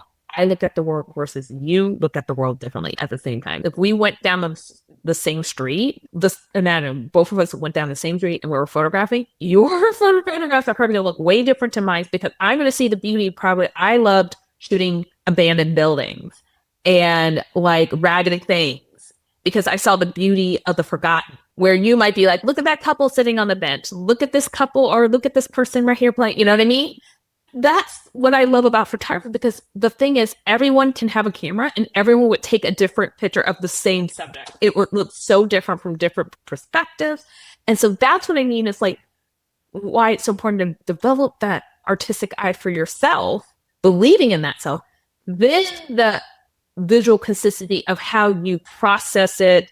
I think a lot of photographers ultimately just want to go to, oh, all I have to do is put a filter. No, because once you know who you are as an artist and how you feel, how you develop, how you want to present your work, then you understand, okay, the reason I'm doing this, or the reason why I'm putting these certain color settings together, this is me. This is how I see the world and how I'm presenting myself. Knowing that it can evolve, because that's why I say a lot of these photographers see in top of the game, look at their earlier work. You will see a progression because they're continuing to master their craft and continuing to develop their eye in a new way, but still feels like them. Mm. Well, this may be kind of a hard question, or maybe it's a real easy question. How do we do that for ourselves? How do we find what our focus is? How do we define what it is that we want to focus on if it's not necessarily subject matter? And there's other options, like you said, lighting and editing. How do we begin to find our focus in photography? I always say you have to do it. So I would say go and start looking at visuals, put together a mood board. See what you're attracted to, because I can tell you there'll probably be a through line of why you like these certain images. And then the next step is to go shoot it. Go start photographing. I think a lot of photographers think, oh, I have to photograph after school or after self-taught. I only shoot when I'm getting hired. The only way you develop is like that. I forgot who said the quote of it takes 10,000 hours to really develop things. You got to go and start shooting over 10,000 photos over and over and over again. You will find quickly what you're passionate about, because you'll start saying, I'm passionate about shooting people. I want to get that story because, you know what I mean? Or I'm passionate about still life. I love being able to control the environment and control the elements and coming up with my creative mind. Like, okay, let me try. I'm going to knit the whole scene together and then I'm going to place the light. You know what I mean? There will be an inner spark, I believe, that will come out of you, but you have to do. And it's hard. I always say this is the unsexy part of it. And I don't think it's taught enough, but you have to really sit there with yourself and figure out, and whatever works for you. Some people like to go walks. Some people like to journal. Whatever works for you. You got to sit down and be like, okay, there's a reason why I love doing photography, and really get deep into it. Once you've kind of figured out, then you kind of lean in to that. And again, it doesn't mean that, let's say you have multiple interests. It doesn't mean that those drop away, but you have to focus on one thing first to master. If you want to shoot weddings, you want to shoot portraits, you want to shoot cars, okay, cool. But here's the thing. If you don't master all three of them, they're all going to look mid. And if one looks amazing, but the other two looks mid, that's going to bring down the amazing portfolio because people can't trust you. So you have to master kind of one thing at a time. And then once you say you master portrait, okay, you want to add travel to it. So then from your portrait and how you've developed your visual eye and, you know, your artistry, how do you apply that, what you're doing to portraits, to travel photography? How do you apply it to still life? You're not reinventing the wheel, because that's why it's so important to first know your visual eye and know how you think. And then you apply that to these other genres. And that's what makes the whole thing consistent and doesn't feel hodgepodgey. What I run into, I'll be like, this is amazing, your portrait portfolio. This is your strong suit. And then I get the still life, and I get the food. And then I'm like, okay, we have not mastered. Again, food photography is a different beast than portraits, than fashion. Then, you know what I mean? There's different skill sets. Are you committed to learning that to be the best that you can be in those different genres? Yeah, that's hard. That's a hard thing to do, right? And kind of goes back to another reason why I always suggest always continued education, but maybe school is the right choice. If you hear that and you think to yourself, okay, master it, I get that, but what exactly does that mean? Then you definitely need help. So again, I really appreciate you breaking that down. That helped me out a ton. May I add to that? And it doesn't mean you have to go back to school. Here's the thing. For me, I take a bunch of courses. I remember I took like lynda.com or those other subscription ones. Like I would wait until they had sales for it's $9.99 and I would just load up on that. You know what I mean? Or go to the library and just check out books, read it. YouTube, TikTok. Now, there's like a video for everything. The thing is you have to be able to apply it and you have to practice it and do it. And you have to know that you're going to suck when you first start. But if you keep doing it, it's just like when I start running, like I suck, but I keep running and it gets easier and easier and easier, right? Yeah. So this, keep in mind, give yourself grace, but there's many different paths where you do not have to go to school. If you want to go to school, great. That works for you. Perfect. But there's so many different like online courses that's cheaper or free YouTube videos. You just have to be able to be a self-starter and go and start doing it and practicing it. Because I always tell photographers, that is the only way you're going to grow and master, in a sense. You got to do.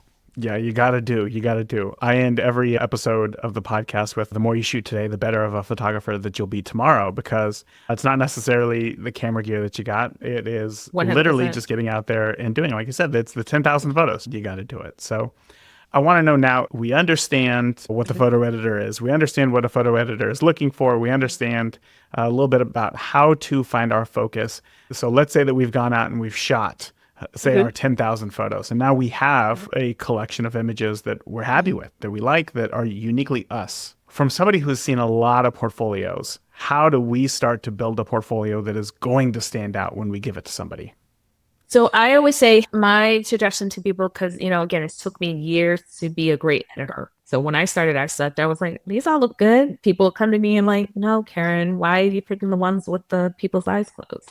So let me know. But, you know, I sucked as a photo editor. You weren't picking photos of people's eyes closed. You know, I mean, maybe not, but not thinking about, oh, do you see how awkward, or not being able to see certain things, right? It took years to kind of like hone in where now I can look at a photo and make sure I'm scanning it clearly.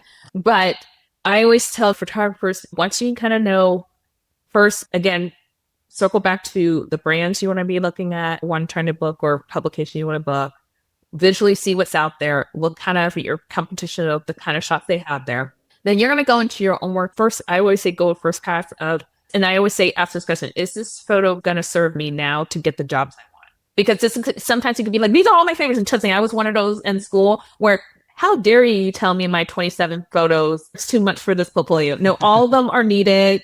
Sorry, bye. Like, so I feel you. I tell you, like, again, and when I edit, I always tell photographers, these are not my babies. I'm not attached. So I kill your darlings. I'm a cutthroat. I'm like, nope.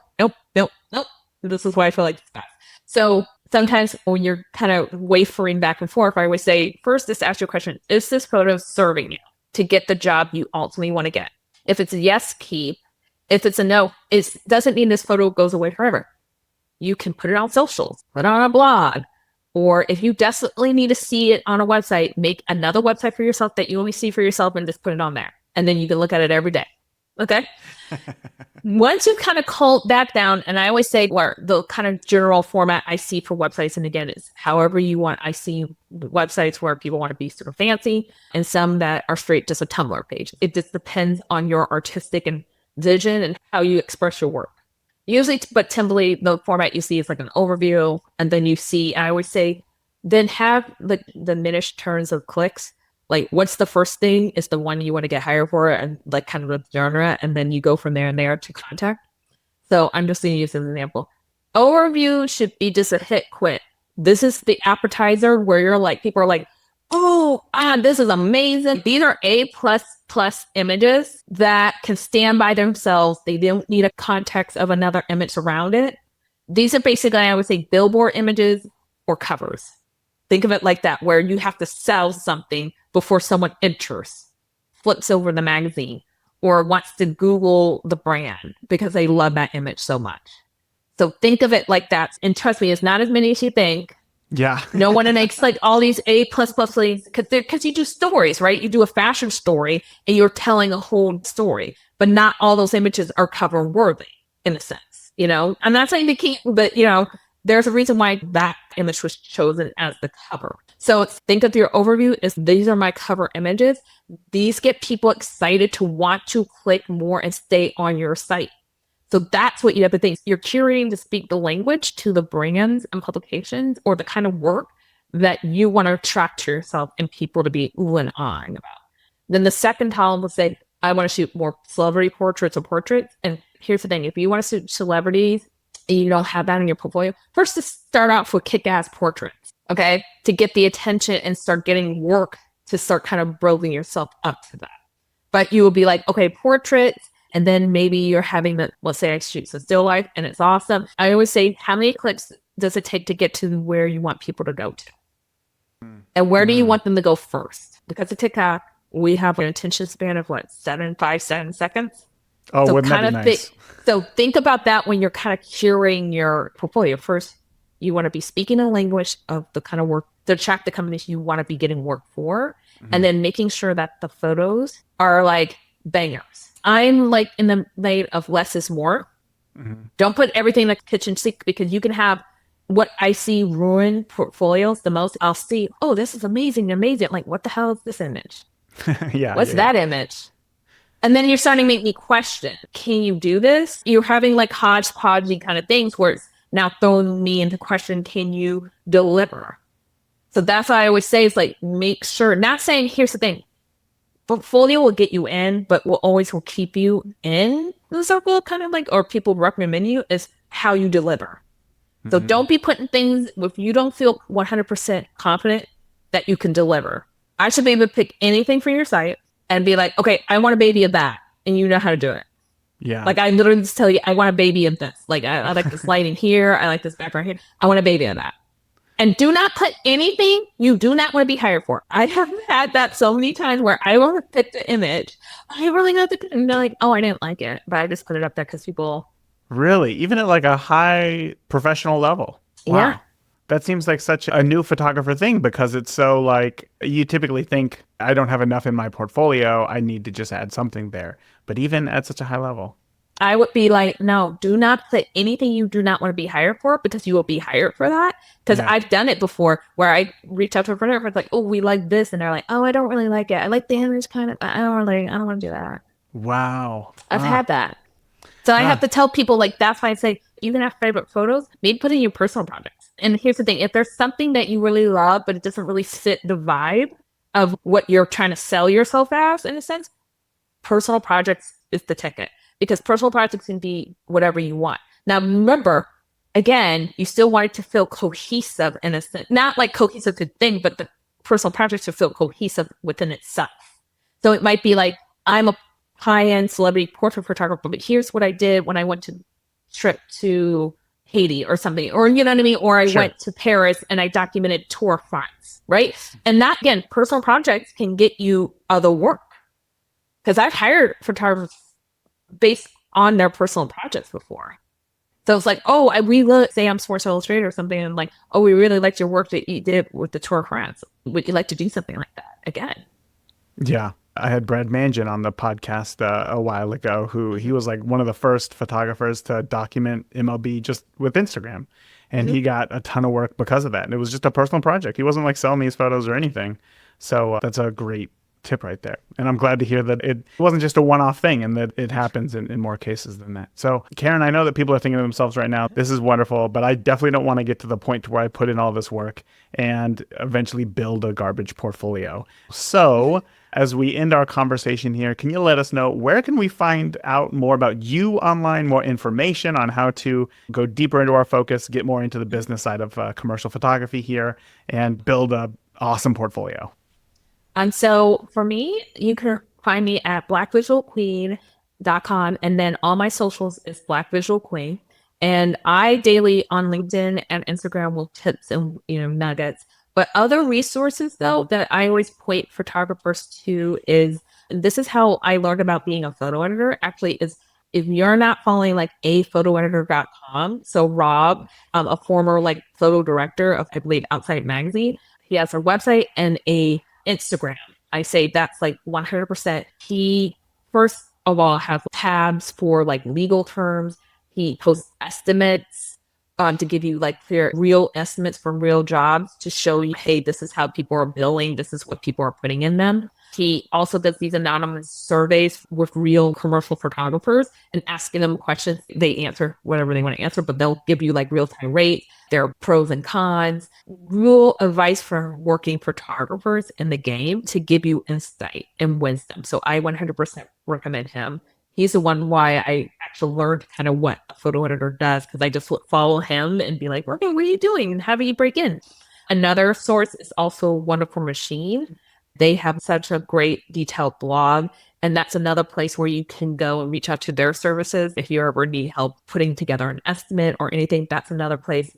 Ask a Rep also on Instagram. She's kind of a hybrid agent where she gives daily advice to photographers about pitching, portfolios, estimates, and stuff like that. So I would say those are kind of my top kind of three to get more resources. And also your local like photo, chat organizations to reach out, and they usually have a ton of information. All right, last up, we have my chat with Pablo Giori, who is the director of Experimental Photography Festival.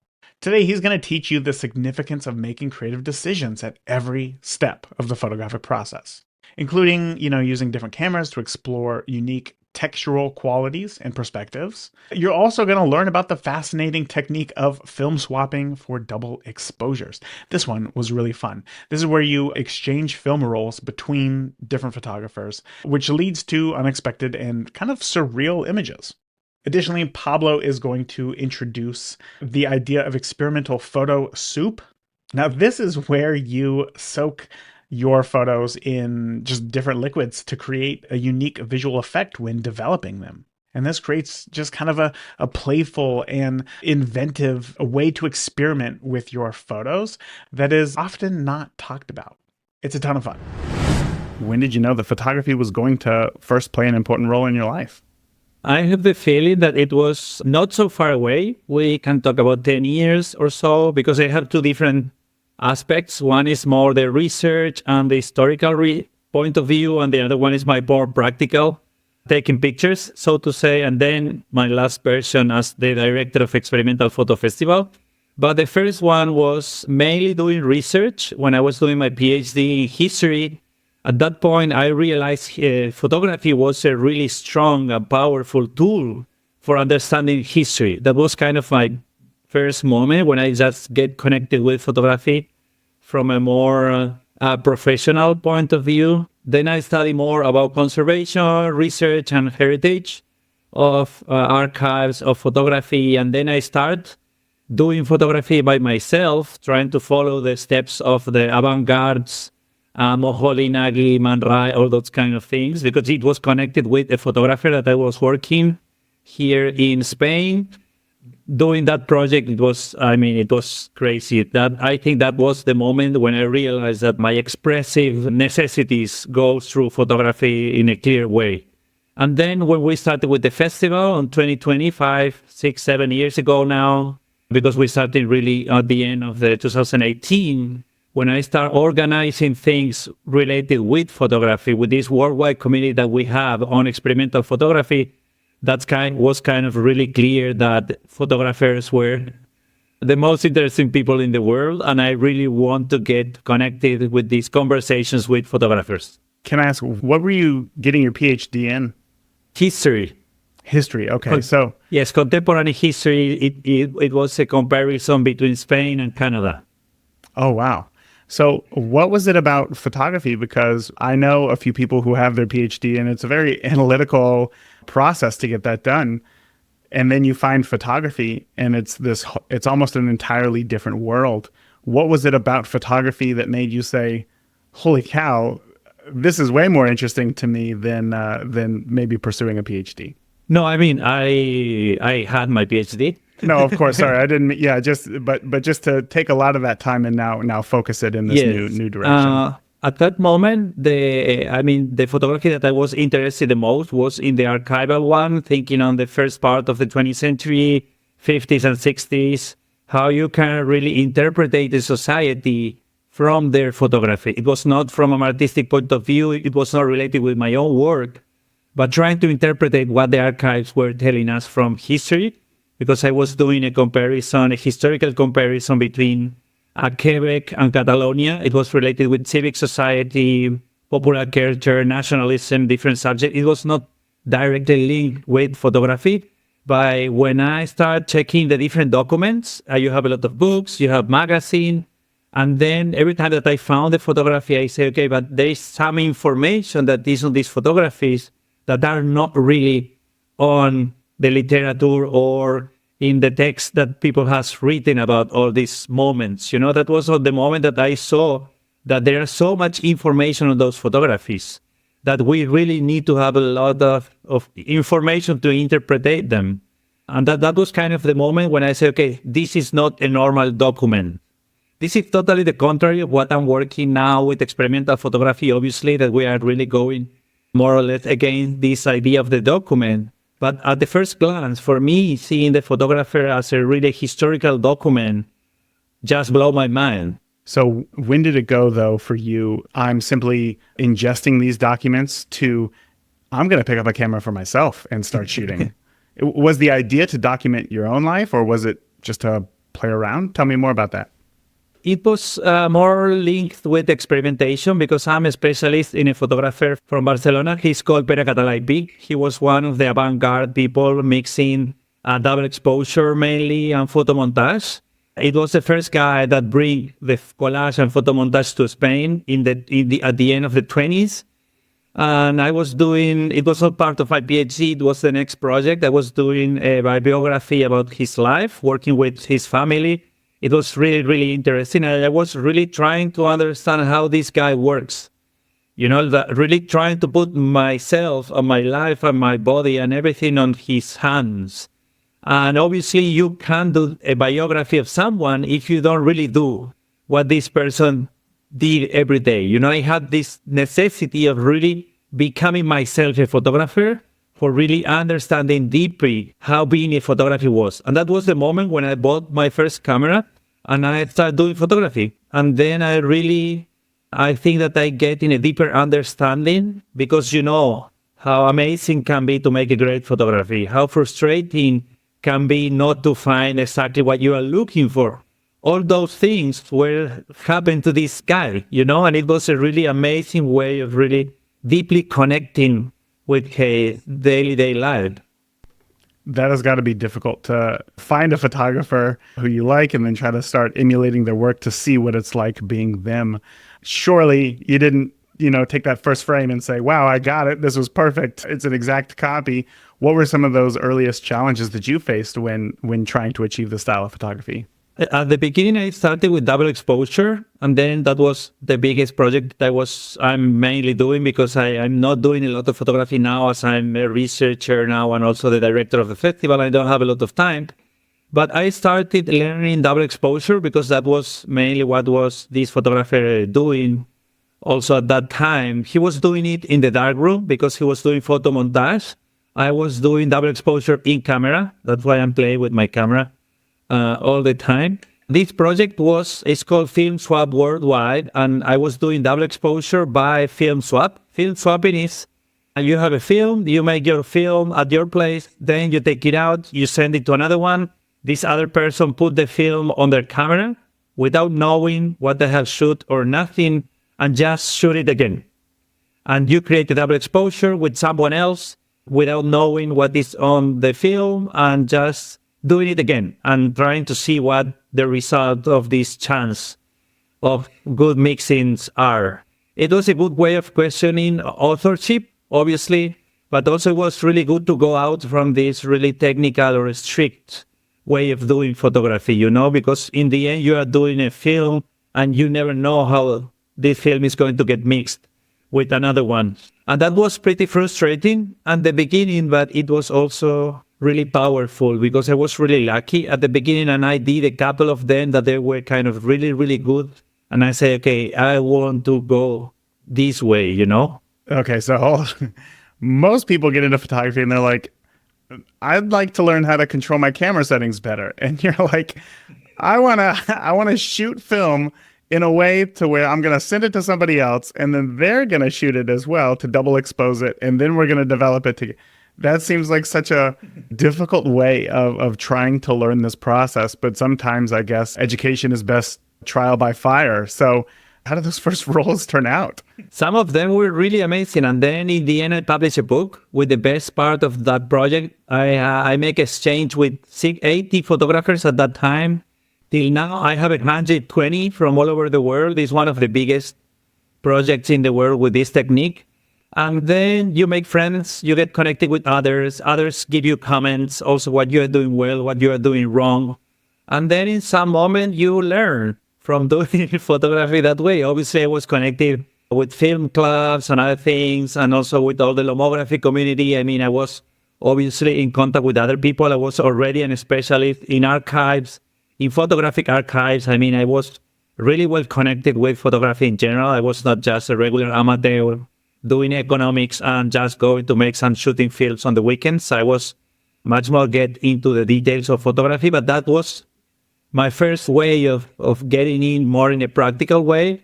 And it was really fun. And it keeps being really fun. Even if I have been working with more than 120 photographers, every time that I travel, I just make a couple of films and then I mix them. We have a party at the festival that is called the Film Swap Party. And I just put there all my films and I just exchange it with others and then see what happens, you know? That is so cool. That is such a great idea. I find like some of the best ideas have such a high potential for failure, but when they come out, it feels like a grand slam. Like it is so cool. So obviously you mentioned the festival there. Why don't you tell me a little bit more about this? Because this sounds like right up a lot of listeners' alleys. A lot of listeners are photographers who maybe they learned photography a number of years ago. Maybe they did it in high school. Maybe they learned on film.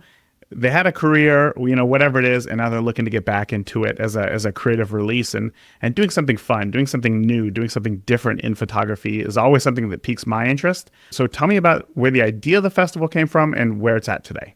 Yes, it's a long story. I'm going to try to make as short as possible. We got time. If it gets too long, you can just say, shh, shh, shh, and I can just make it shorter. No, it's okay. I started just going more chronologically. I started with this project of double exposure, and then I started creating a community here in Barcelona with people also doing double exposures, because I wanted really to create a small community of people teaching and learning what we knew. I found 10 people here, and as there were no other information on internet or in town, there were nothing about double exposure, experimental photography. I said, okay, why not to create a community? And then we can just get together every week or so and just exchange and share opportunities and teach and learn what we have learned till now. And at that point, we create this community here that is on the base of the festival. Then I did this big project with photographers worldwide. I collaborate with the Smithsonian Institution for a project in Washington, not related with photography, but my PhD. And then I saw how a big festival can be organized worldwide. And then I say to the other director, the co-director of the festival, Laura, why we are not starting a festival or a gathering or something that people can come to Barcelona? We know the city, we have friends, we know the places, we know how to organize a festival. She's a specialist also in graphic design and communication. And we say, okay, if we have the communication, we have the organization, we have all this community of people wanting to come to Barcelona, why not to organize at least a weekend or something for putting all these, at least 120 people together to share and to see what they have learned or what they want to do. And then just get bigger and bigger and bigger. We don't know how. But that first year, it was on January 2020, but we organized all this on 2019. It was before pandemics. And 3 months before the festival, we just sold out the festival with 120 participants. Worldwide. It was pretty crazy because we wanted to make it bigger and it was impossible because there were no bigger places in Barcelona. Obviously, everything was do it yourself. We don't have no money, not organization, nothing. And we just canceled the registrations because we don't have more space for more people. And then people just came here and it was really crazy. I mean, the first festival was amazing. And then, as we love to say, it was the best festival of 2020. Because as this was in January, it was the only one, you know. That's hilarious. That is so funny. I want to know, was the idea for this first festival, you've talked a lot about the double exposures in this project. Was the idea to talk more about double exposures and go deeper into that? Or was it for you, maybe selfishly, to explore all levels of experimental photography? At the beginning, it was just kind of a meeting of all the people that we had met on Instagram and other social networks, and we really want to know each other in person. This was kind of the challenge because we have been working with them for 2 years or so, and it was just a challenge.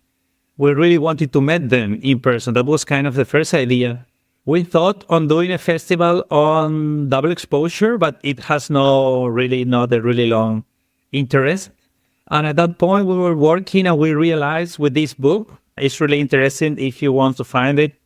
It's called Experimental Photography, Handbook of Technique, 2017.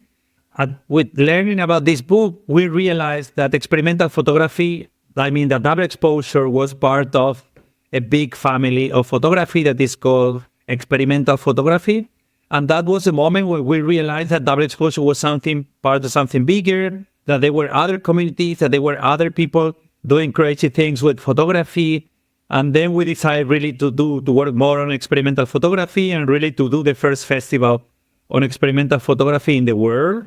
And that was crazy because we have people from pinhole, we have people from Polaroid, experimental Polaroid, digital photographers. That was crazy because we have from the different communities, we have 5, 6, 7, 8, 10 people from each of them. And that was mainly the reason of the boom of the festival. Also, as you said, there were this mix of people from those that were doing photography in the 90s, 2000 at the beginning, that they were kind of coming from analog.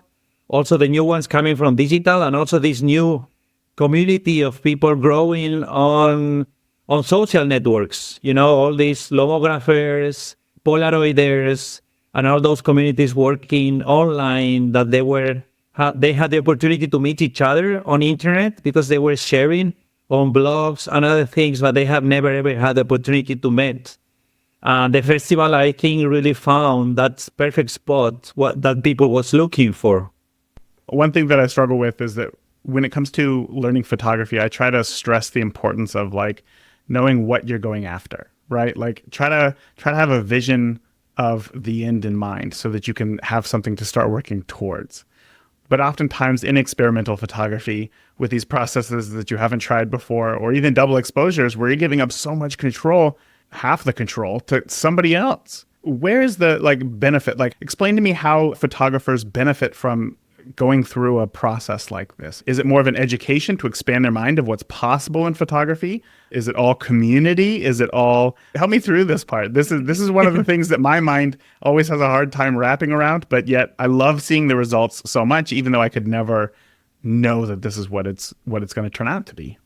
I think all the options that you had said are good. For example, having a community is really important. As you might imagine, experimental photographers are not so many in the world. There are really small communities all over the world, but that's 1, 2, 3, 4 people. Having a bigger community, obviously, is really powerful for them. That is really important.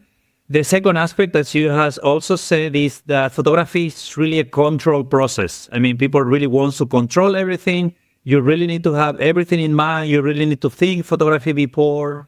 There are some people that are tired of this kind of control. Also, this kind of, when you go to the portfolio reviews, and there are always people saying, no, this is not good. This is not good. This is not photography. This is blah, blah, blah, blah. This kind of canon that is so strict. People want to relate with photography from a more playful style. They want to get fun also with photography. Obviously, if you are a professional photographer working for MoMA or all of these institutions of high standards, obviously you need to respect all these laws and you need to be part. But there are tons of other people that really wants to get experience of photography that is much more powerful in the sense of experience. They really want to get experience with the image that is not through perfection, is through playfulness. And I think experimental photography goes with this other idea of doing photography, that you can really receive something that you are not able to think about it before. We always have this Edward Weston pre-visualization. On experimental photography, we always talk about Jerry Welsman, article 1967. He was doing an exhibition on Eastman Kodak Museum. This text is called post-visualization, easy to find on internet if you look for Jerry Welsman post-visualization. And what he's saying, okay, good, we can think the image, we can capture the image with the camera, but we can also visualize it. We have the opportunity to recreate this image in the darkroom. We can modify all what camera give us. This is just a capture of image. But then we can modify, we can intervene, we can tone our images, we can create collage. There are tons of things that we can do with the image that we can pre-visualize. What he's saying is in 1967, we need to recover all that part for photography. And something that I'm always explaining with experimental photography, if you ask me what experimental photography is, I'm going to say that this is a complete photography. From the first question, do you want to take a picture with the camera or without the camera? There are tons of techniques, more than 100 techniques that are camera-less photography. For example, cyanotypes. For doing cyanotype, you don't need a camera. You can just make a contact print or a photogram. That's the first decision. The second decision is, you want to use this camera, you want to use another camera, you want to create your own camera like this one. This is a pinhole camera, solarographic camera. Which camera do you want to use? This is a handmade one. Do you want to use an industrial one? Or you want to use a handmade camera? Do you want to use this film? Do you want to use this lens? Do you want to use this film? Because you can change films. You can do your own film. You can create, for example, with cyanotype, you can create a negative with cyanotype and create your own camera. Not all the films are industrial.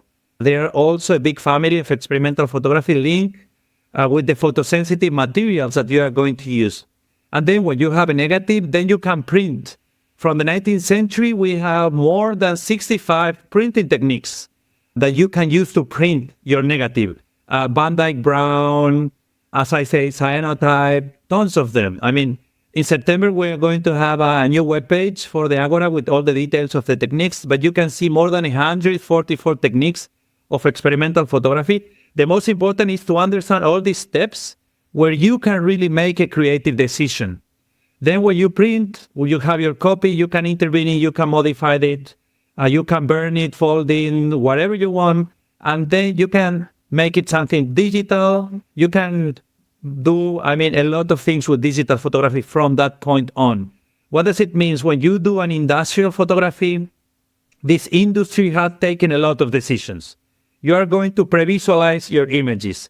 You are going to have this format because this film is cheaper, and you are going to have the exact colors. And this is all the decisions are made. You may click, and then you have a camera 6x9, print in a paper that is a regular one. The industry has taken tons of decisions for you. What we want to do with experimental photography, and that's kind of the concept of total photography, is recovering your possibility of making decisions in all these different aspects. Obviously, doing experimental photography will leave the industry also to make a lot of decisions. If not, it's really tiring, deciding everything. But at least to have in your mind all these possibilities of expression. I'm at a loss. That's one of those things I think I never really considered. I think I look at photography like, oh, we have the option to shoot 35 millimeter. We have the option to shoot digital. We have the option to, even do medium format if we wanted. But those are the only options that we've been given, not necessarily all the options that are available. And that is, wow, I had never really even considered that, honestly. That is something that I want to explore more. Then tell me, with all of these different types of experiments that we can, perform on photography, you said there's more than 140 different options, that we can do. What is something right now that you see in experimental photography that is just really exciting to you? For me, the most important is those kind of projects that they mix photography with something else.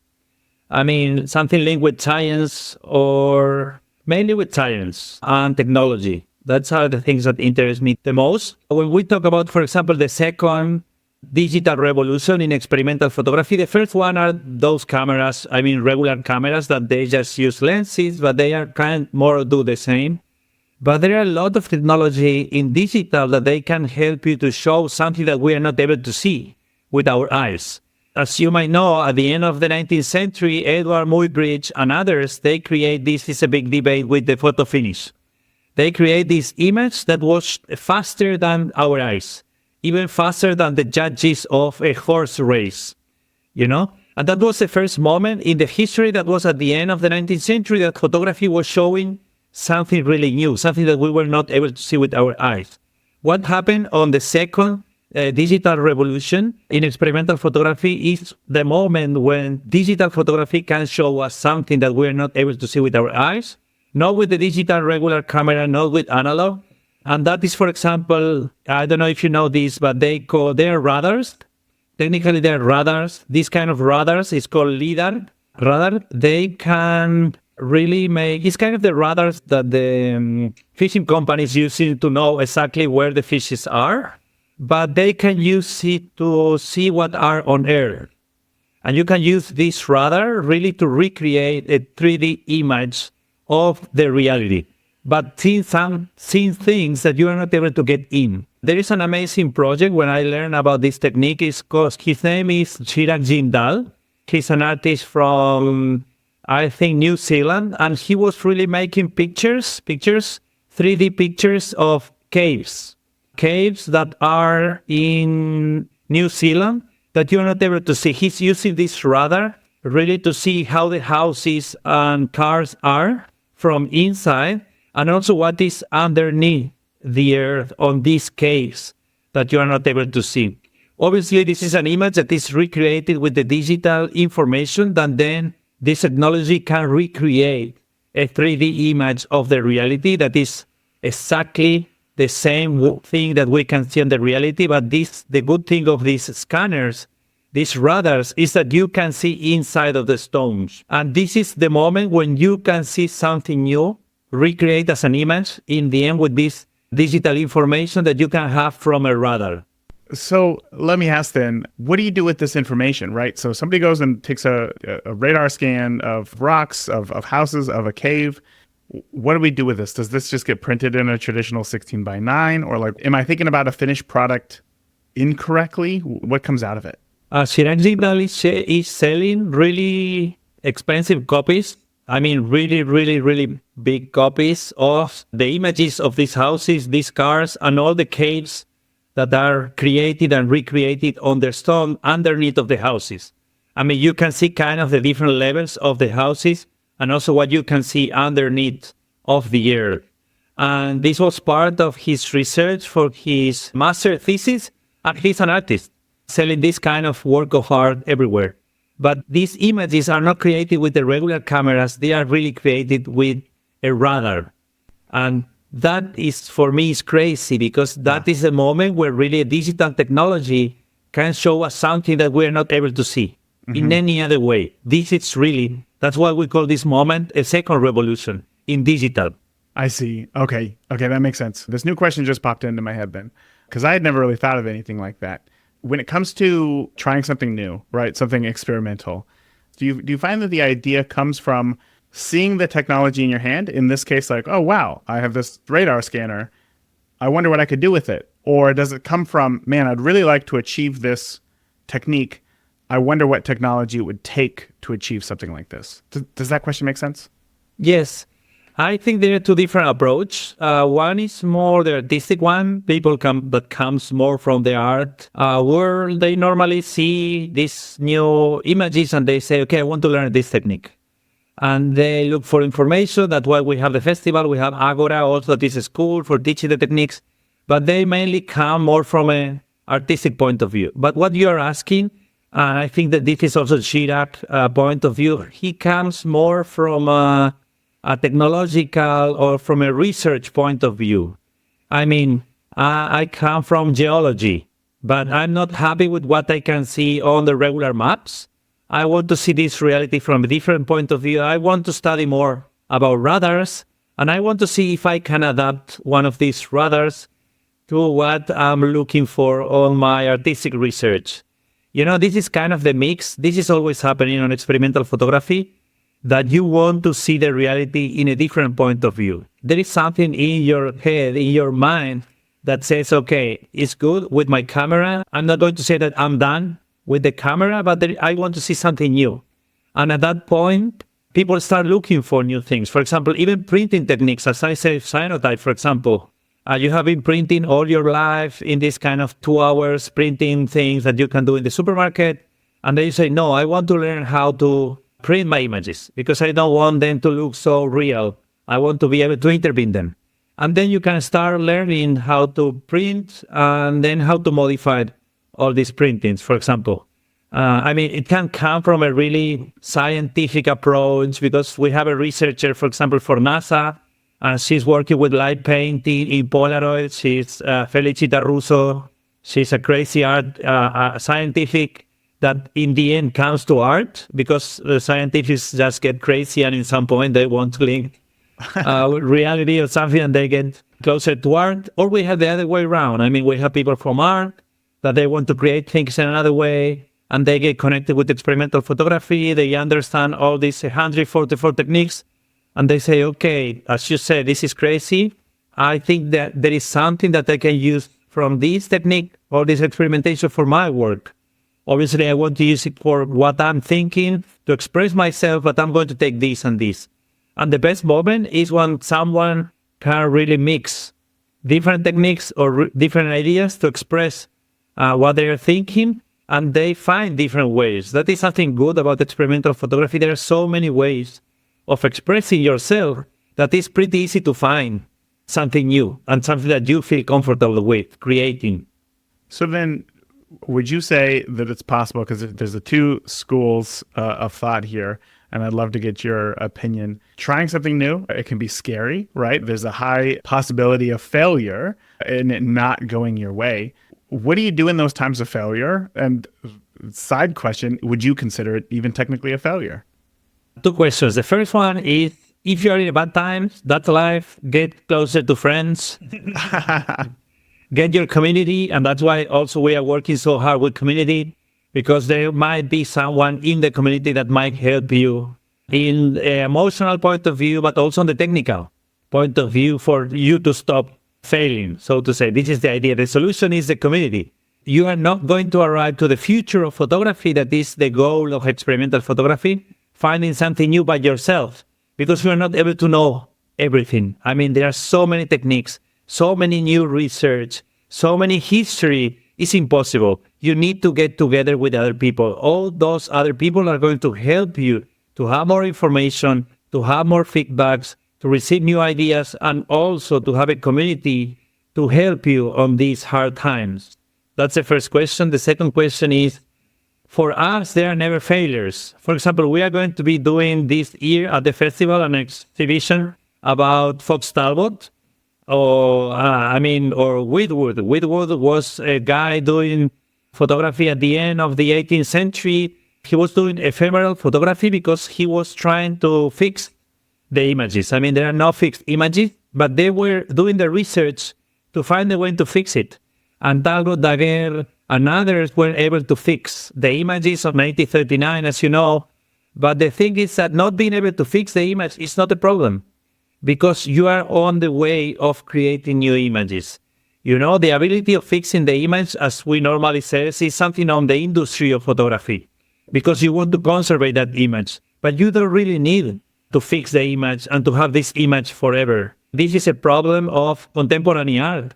You can do art that is ephemeral, and that's good. That's, for example, anthotypes and chlorophyll printing that we print with a plant. For example, this is ephemeral. There are no way to stop the sensitive condition of the material, and it might just get lost as an image. But we have a lot of experimental photographers working with those techniques, because it's really amazing that you're able to create a photography with a plant, even if it's ephemeral. That's why obviously, you have the feeling that you have failed on what you are going through if you don't receive what you are working for. But the idea of experimental photography is that you're in a process of creating things with others. You have a goal and you are going that way. Maybe it's going to take you 10 years, but you're going to find it. Because if you really have a good idea, you have also to enjoy the process of creating these images. And the exhibition that we are going to do for the first time in Barcelona is that idea that even Talbot, that was really famous, he was all his life. He did, in his archive, there are more than 50,000 images. He was saving everything. He was doing tons of images every day. None of them were a failure, because in some point he made click and he found something new. And now he's on the history of photography, because all the research that he was doing was something really important for us. That's the thing. We need to convert this failure in part of the process of learning. And that's what the failure really is. Of course. I appreciate you sharing that. With an audience of new photographers, oftentimes I found that we get these expectations of exactly what it is that we want to create, or you see something online and you go after it. And as you know, the first attempt very rarely ever is as successful as, whoever this other person's 100th attempt may be. So yeah, it's really important to change that mindset of it's not a failure. You're just on that journey to getting better. So I want to ask though, because a lot of photographers who are listening may be brand new photographers in the sense of maybe they didn't shoot in the past. Maybe they don't have an old film camera. Maybe they still just have a digital camera. What is something that maybe they could do to get started in experimental photography? What's something that they can try and just dip their toes in it to see if it's something that they want to pursue more? I think the best is to get into our Instagram account. I mean, we're sharing works of people. We have more than 2,000 posts over the last 5 years. And then you have the biggest amount of techniques that you can find in any other page on Instagram or in other web page that you want. I recommend them to check what appeal to their eyes and their minds visually. That's kind of the first in-law with experimental photography. See something that you like, and then get into the description, and you're going to find the technique or the concept or the idea or something that is going to connect to you. Because as I say, there are so many techniques that I am not able to tell you one, because people are interested in different things. We have people interested in creating their own cameras. For example, check pinhole photography. If you are really into this kind of creating things, blah, blah, and you want to create your own camera, pretty easy. This is just a beer can. You can create your own beer can. Go for pinhole photography. Wow. If you want to find a new way of printing your images, you can find printing techniques of the 19th century. The easy one is cyanotype. And you can find that pretty easy. There are tons of tutorials on the internet. If you want to get deeper, obviously, come to our school. But if you want to print, you have your negatives, and you want to print them in a different way, start with cyanotype. Because it's pretty easy. It's not so contaminant as others. You don't need a dark room. You can do it at your home. You can just buy the kits that people sharing worldwide, or you can just buy the chemistry in your regular. Every big city has places to buy cyanotypes because are really pretty. The chemistry is pretty fine. And then if you want to do something more related with modifying the printed images that you already have, I love collage, for example, or photo embroidery. These people that are just embroidering photographies. These are two pretty easy kind of interventions in photography that are really, really good. I also like, and I have done, this technique is called photo soup. You can put your print images in water with some chemistry. For example, just washing soda or washing the cleaning thing that you use for cleaning your basil or your watch or your glove. Sure. This kind of powders or this chemistry that that they are pretty toxic, but not so much. Just try to put your images down there for a couple of hours. Your printing images, digital, analog, whatever, and just give it a couple of days. Just every day, take it out and see what happens. This chemistry is going to start modifying the emulsion, and crazy things are going to happen. This is an intervention called photo soup. Let's try that. That can be a really good thing to do. Just so that I'm clear, we're taking our print, the actual print itself, not the negative or anything like that, but the actual printed photo, And then we're putting that in the chemistry here, some dish soap or something like that. Yes. Interesting. Okay. And this is like a several day process, several weeks? Depending on the chemistry that you use and also about the printing, because it's not the same if you use an industrial print that has a plastic on it, that you might first destroy the plastic. This might take longer. It depends also if it's winter or summer, because also the temperature is going to modify the possibility of really the chemistry to influence. If you really make in your darkroom a black and white copy, it might be really fast because the plate and all the chemistry is there. Because you're not having any film or any other thing that prevent it to get in contact with the chemistry. That might be faster. But that is something that you can do with your copies, with your family album. Obviously, don't use the ones that you like the most. Always is better to make a different copy, obviously, for trying this kind of interventions. But you can just try. I mean, I have just give you 3 different techniques. Experimental techniques, one based on creating your own camera if you're more into cameras, another one on the printing your negatives with cyanotype, or modifying your printing copies. If you want, just to tell you 3 fast ones, you can do whatever you want. I mean, you don't need money, you don't need the darkroom, even just having a pretty easy thing with chemistry, even Coca-Cola. For example, we have a guy, he's amazing, intervening Polaroid, party Polaroid that you're taking in parties with different sodas. For example, Fanta, Sprite, Coca-Cola. And he's just putting the Polaroids in there to intervene them and seeing what happened, how the chemistry of these sodas are modifying the images. That's crazy. You go to a party, you bring a Coca-Cola, you make pictures, and then you put your pictures on Coca-Cola a week, and let's see how it goes, you know? I have a number of instant photos that I've taken that I might go ahead and try that after this. I gotta go to the store and get some Coke and put it in there. We'll see what happens. That sounds like fun. Sure. At least those images that you say, I'm not going to do nothing with this because it moved. It's not, I'm not going to save it. Just try something new with that. Yeah. You know, let's see. You can learn a lot of things. Mm-hmm. Let me ask you, this will be my last question here for you. How are you experimenting in photography right now?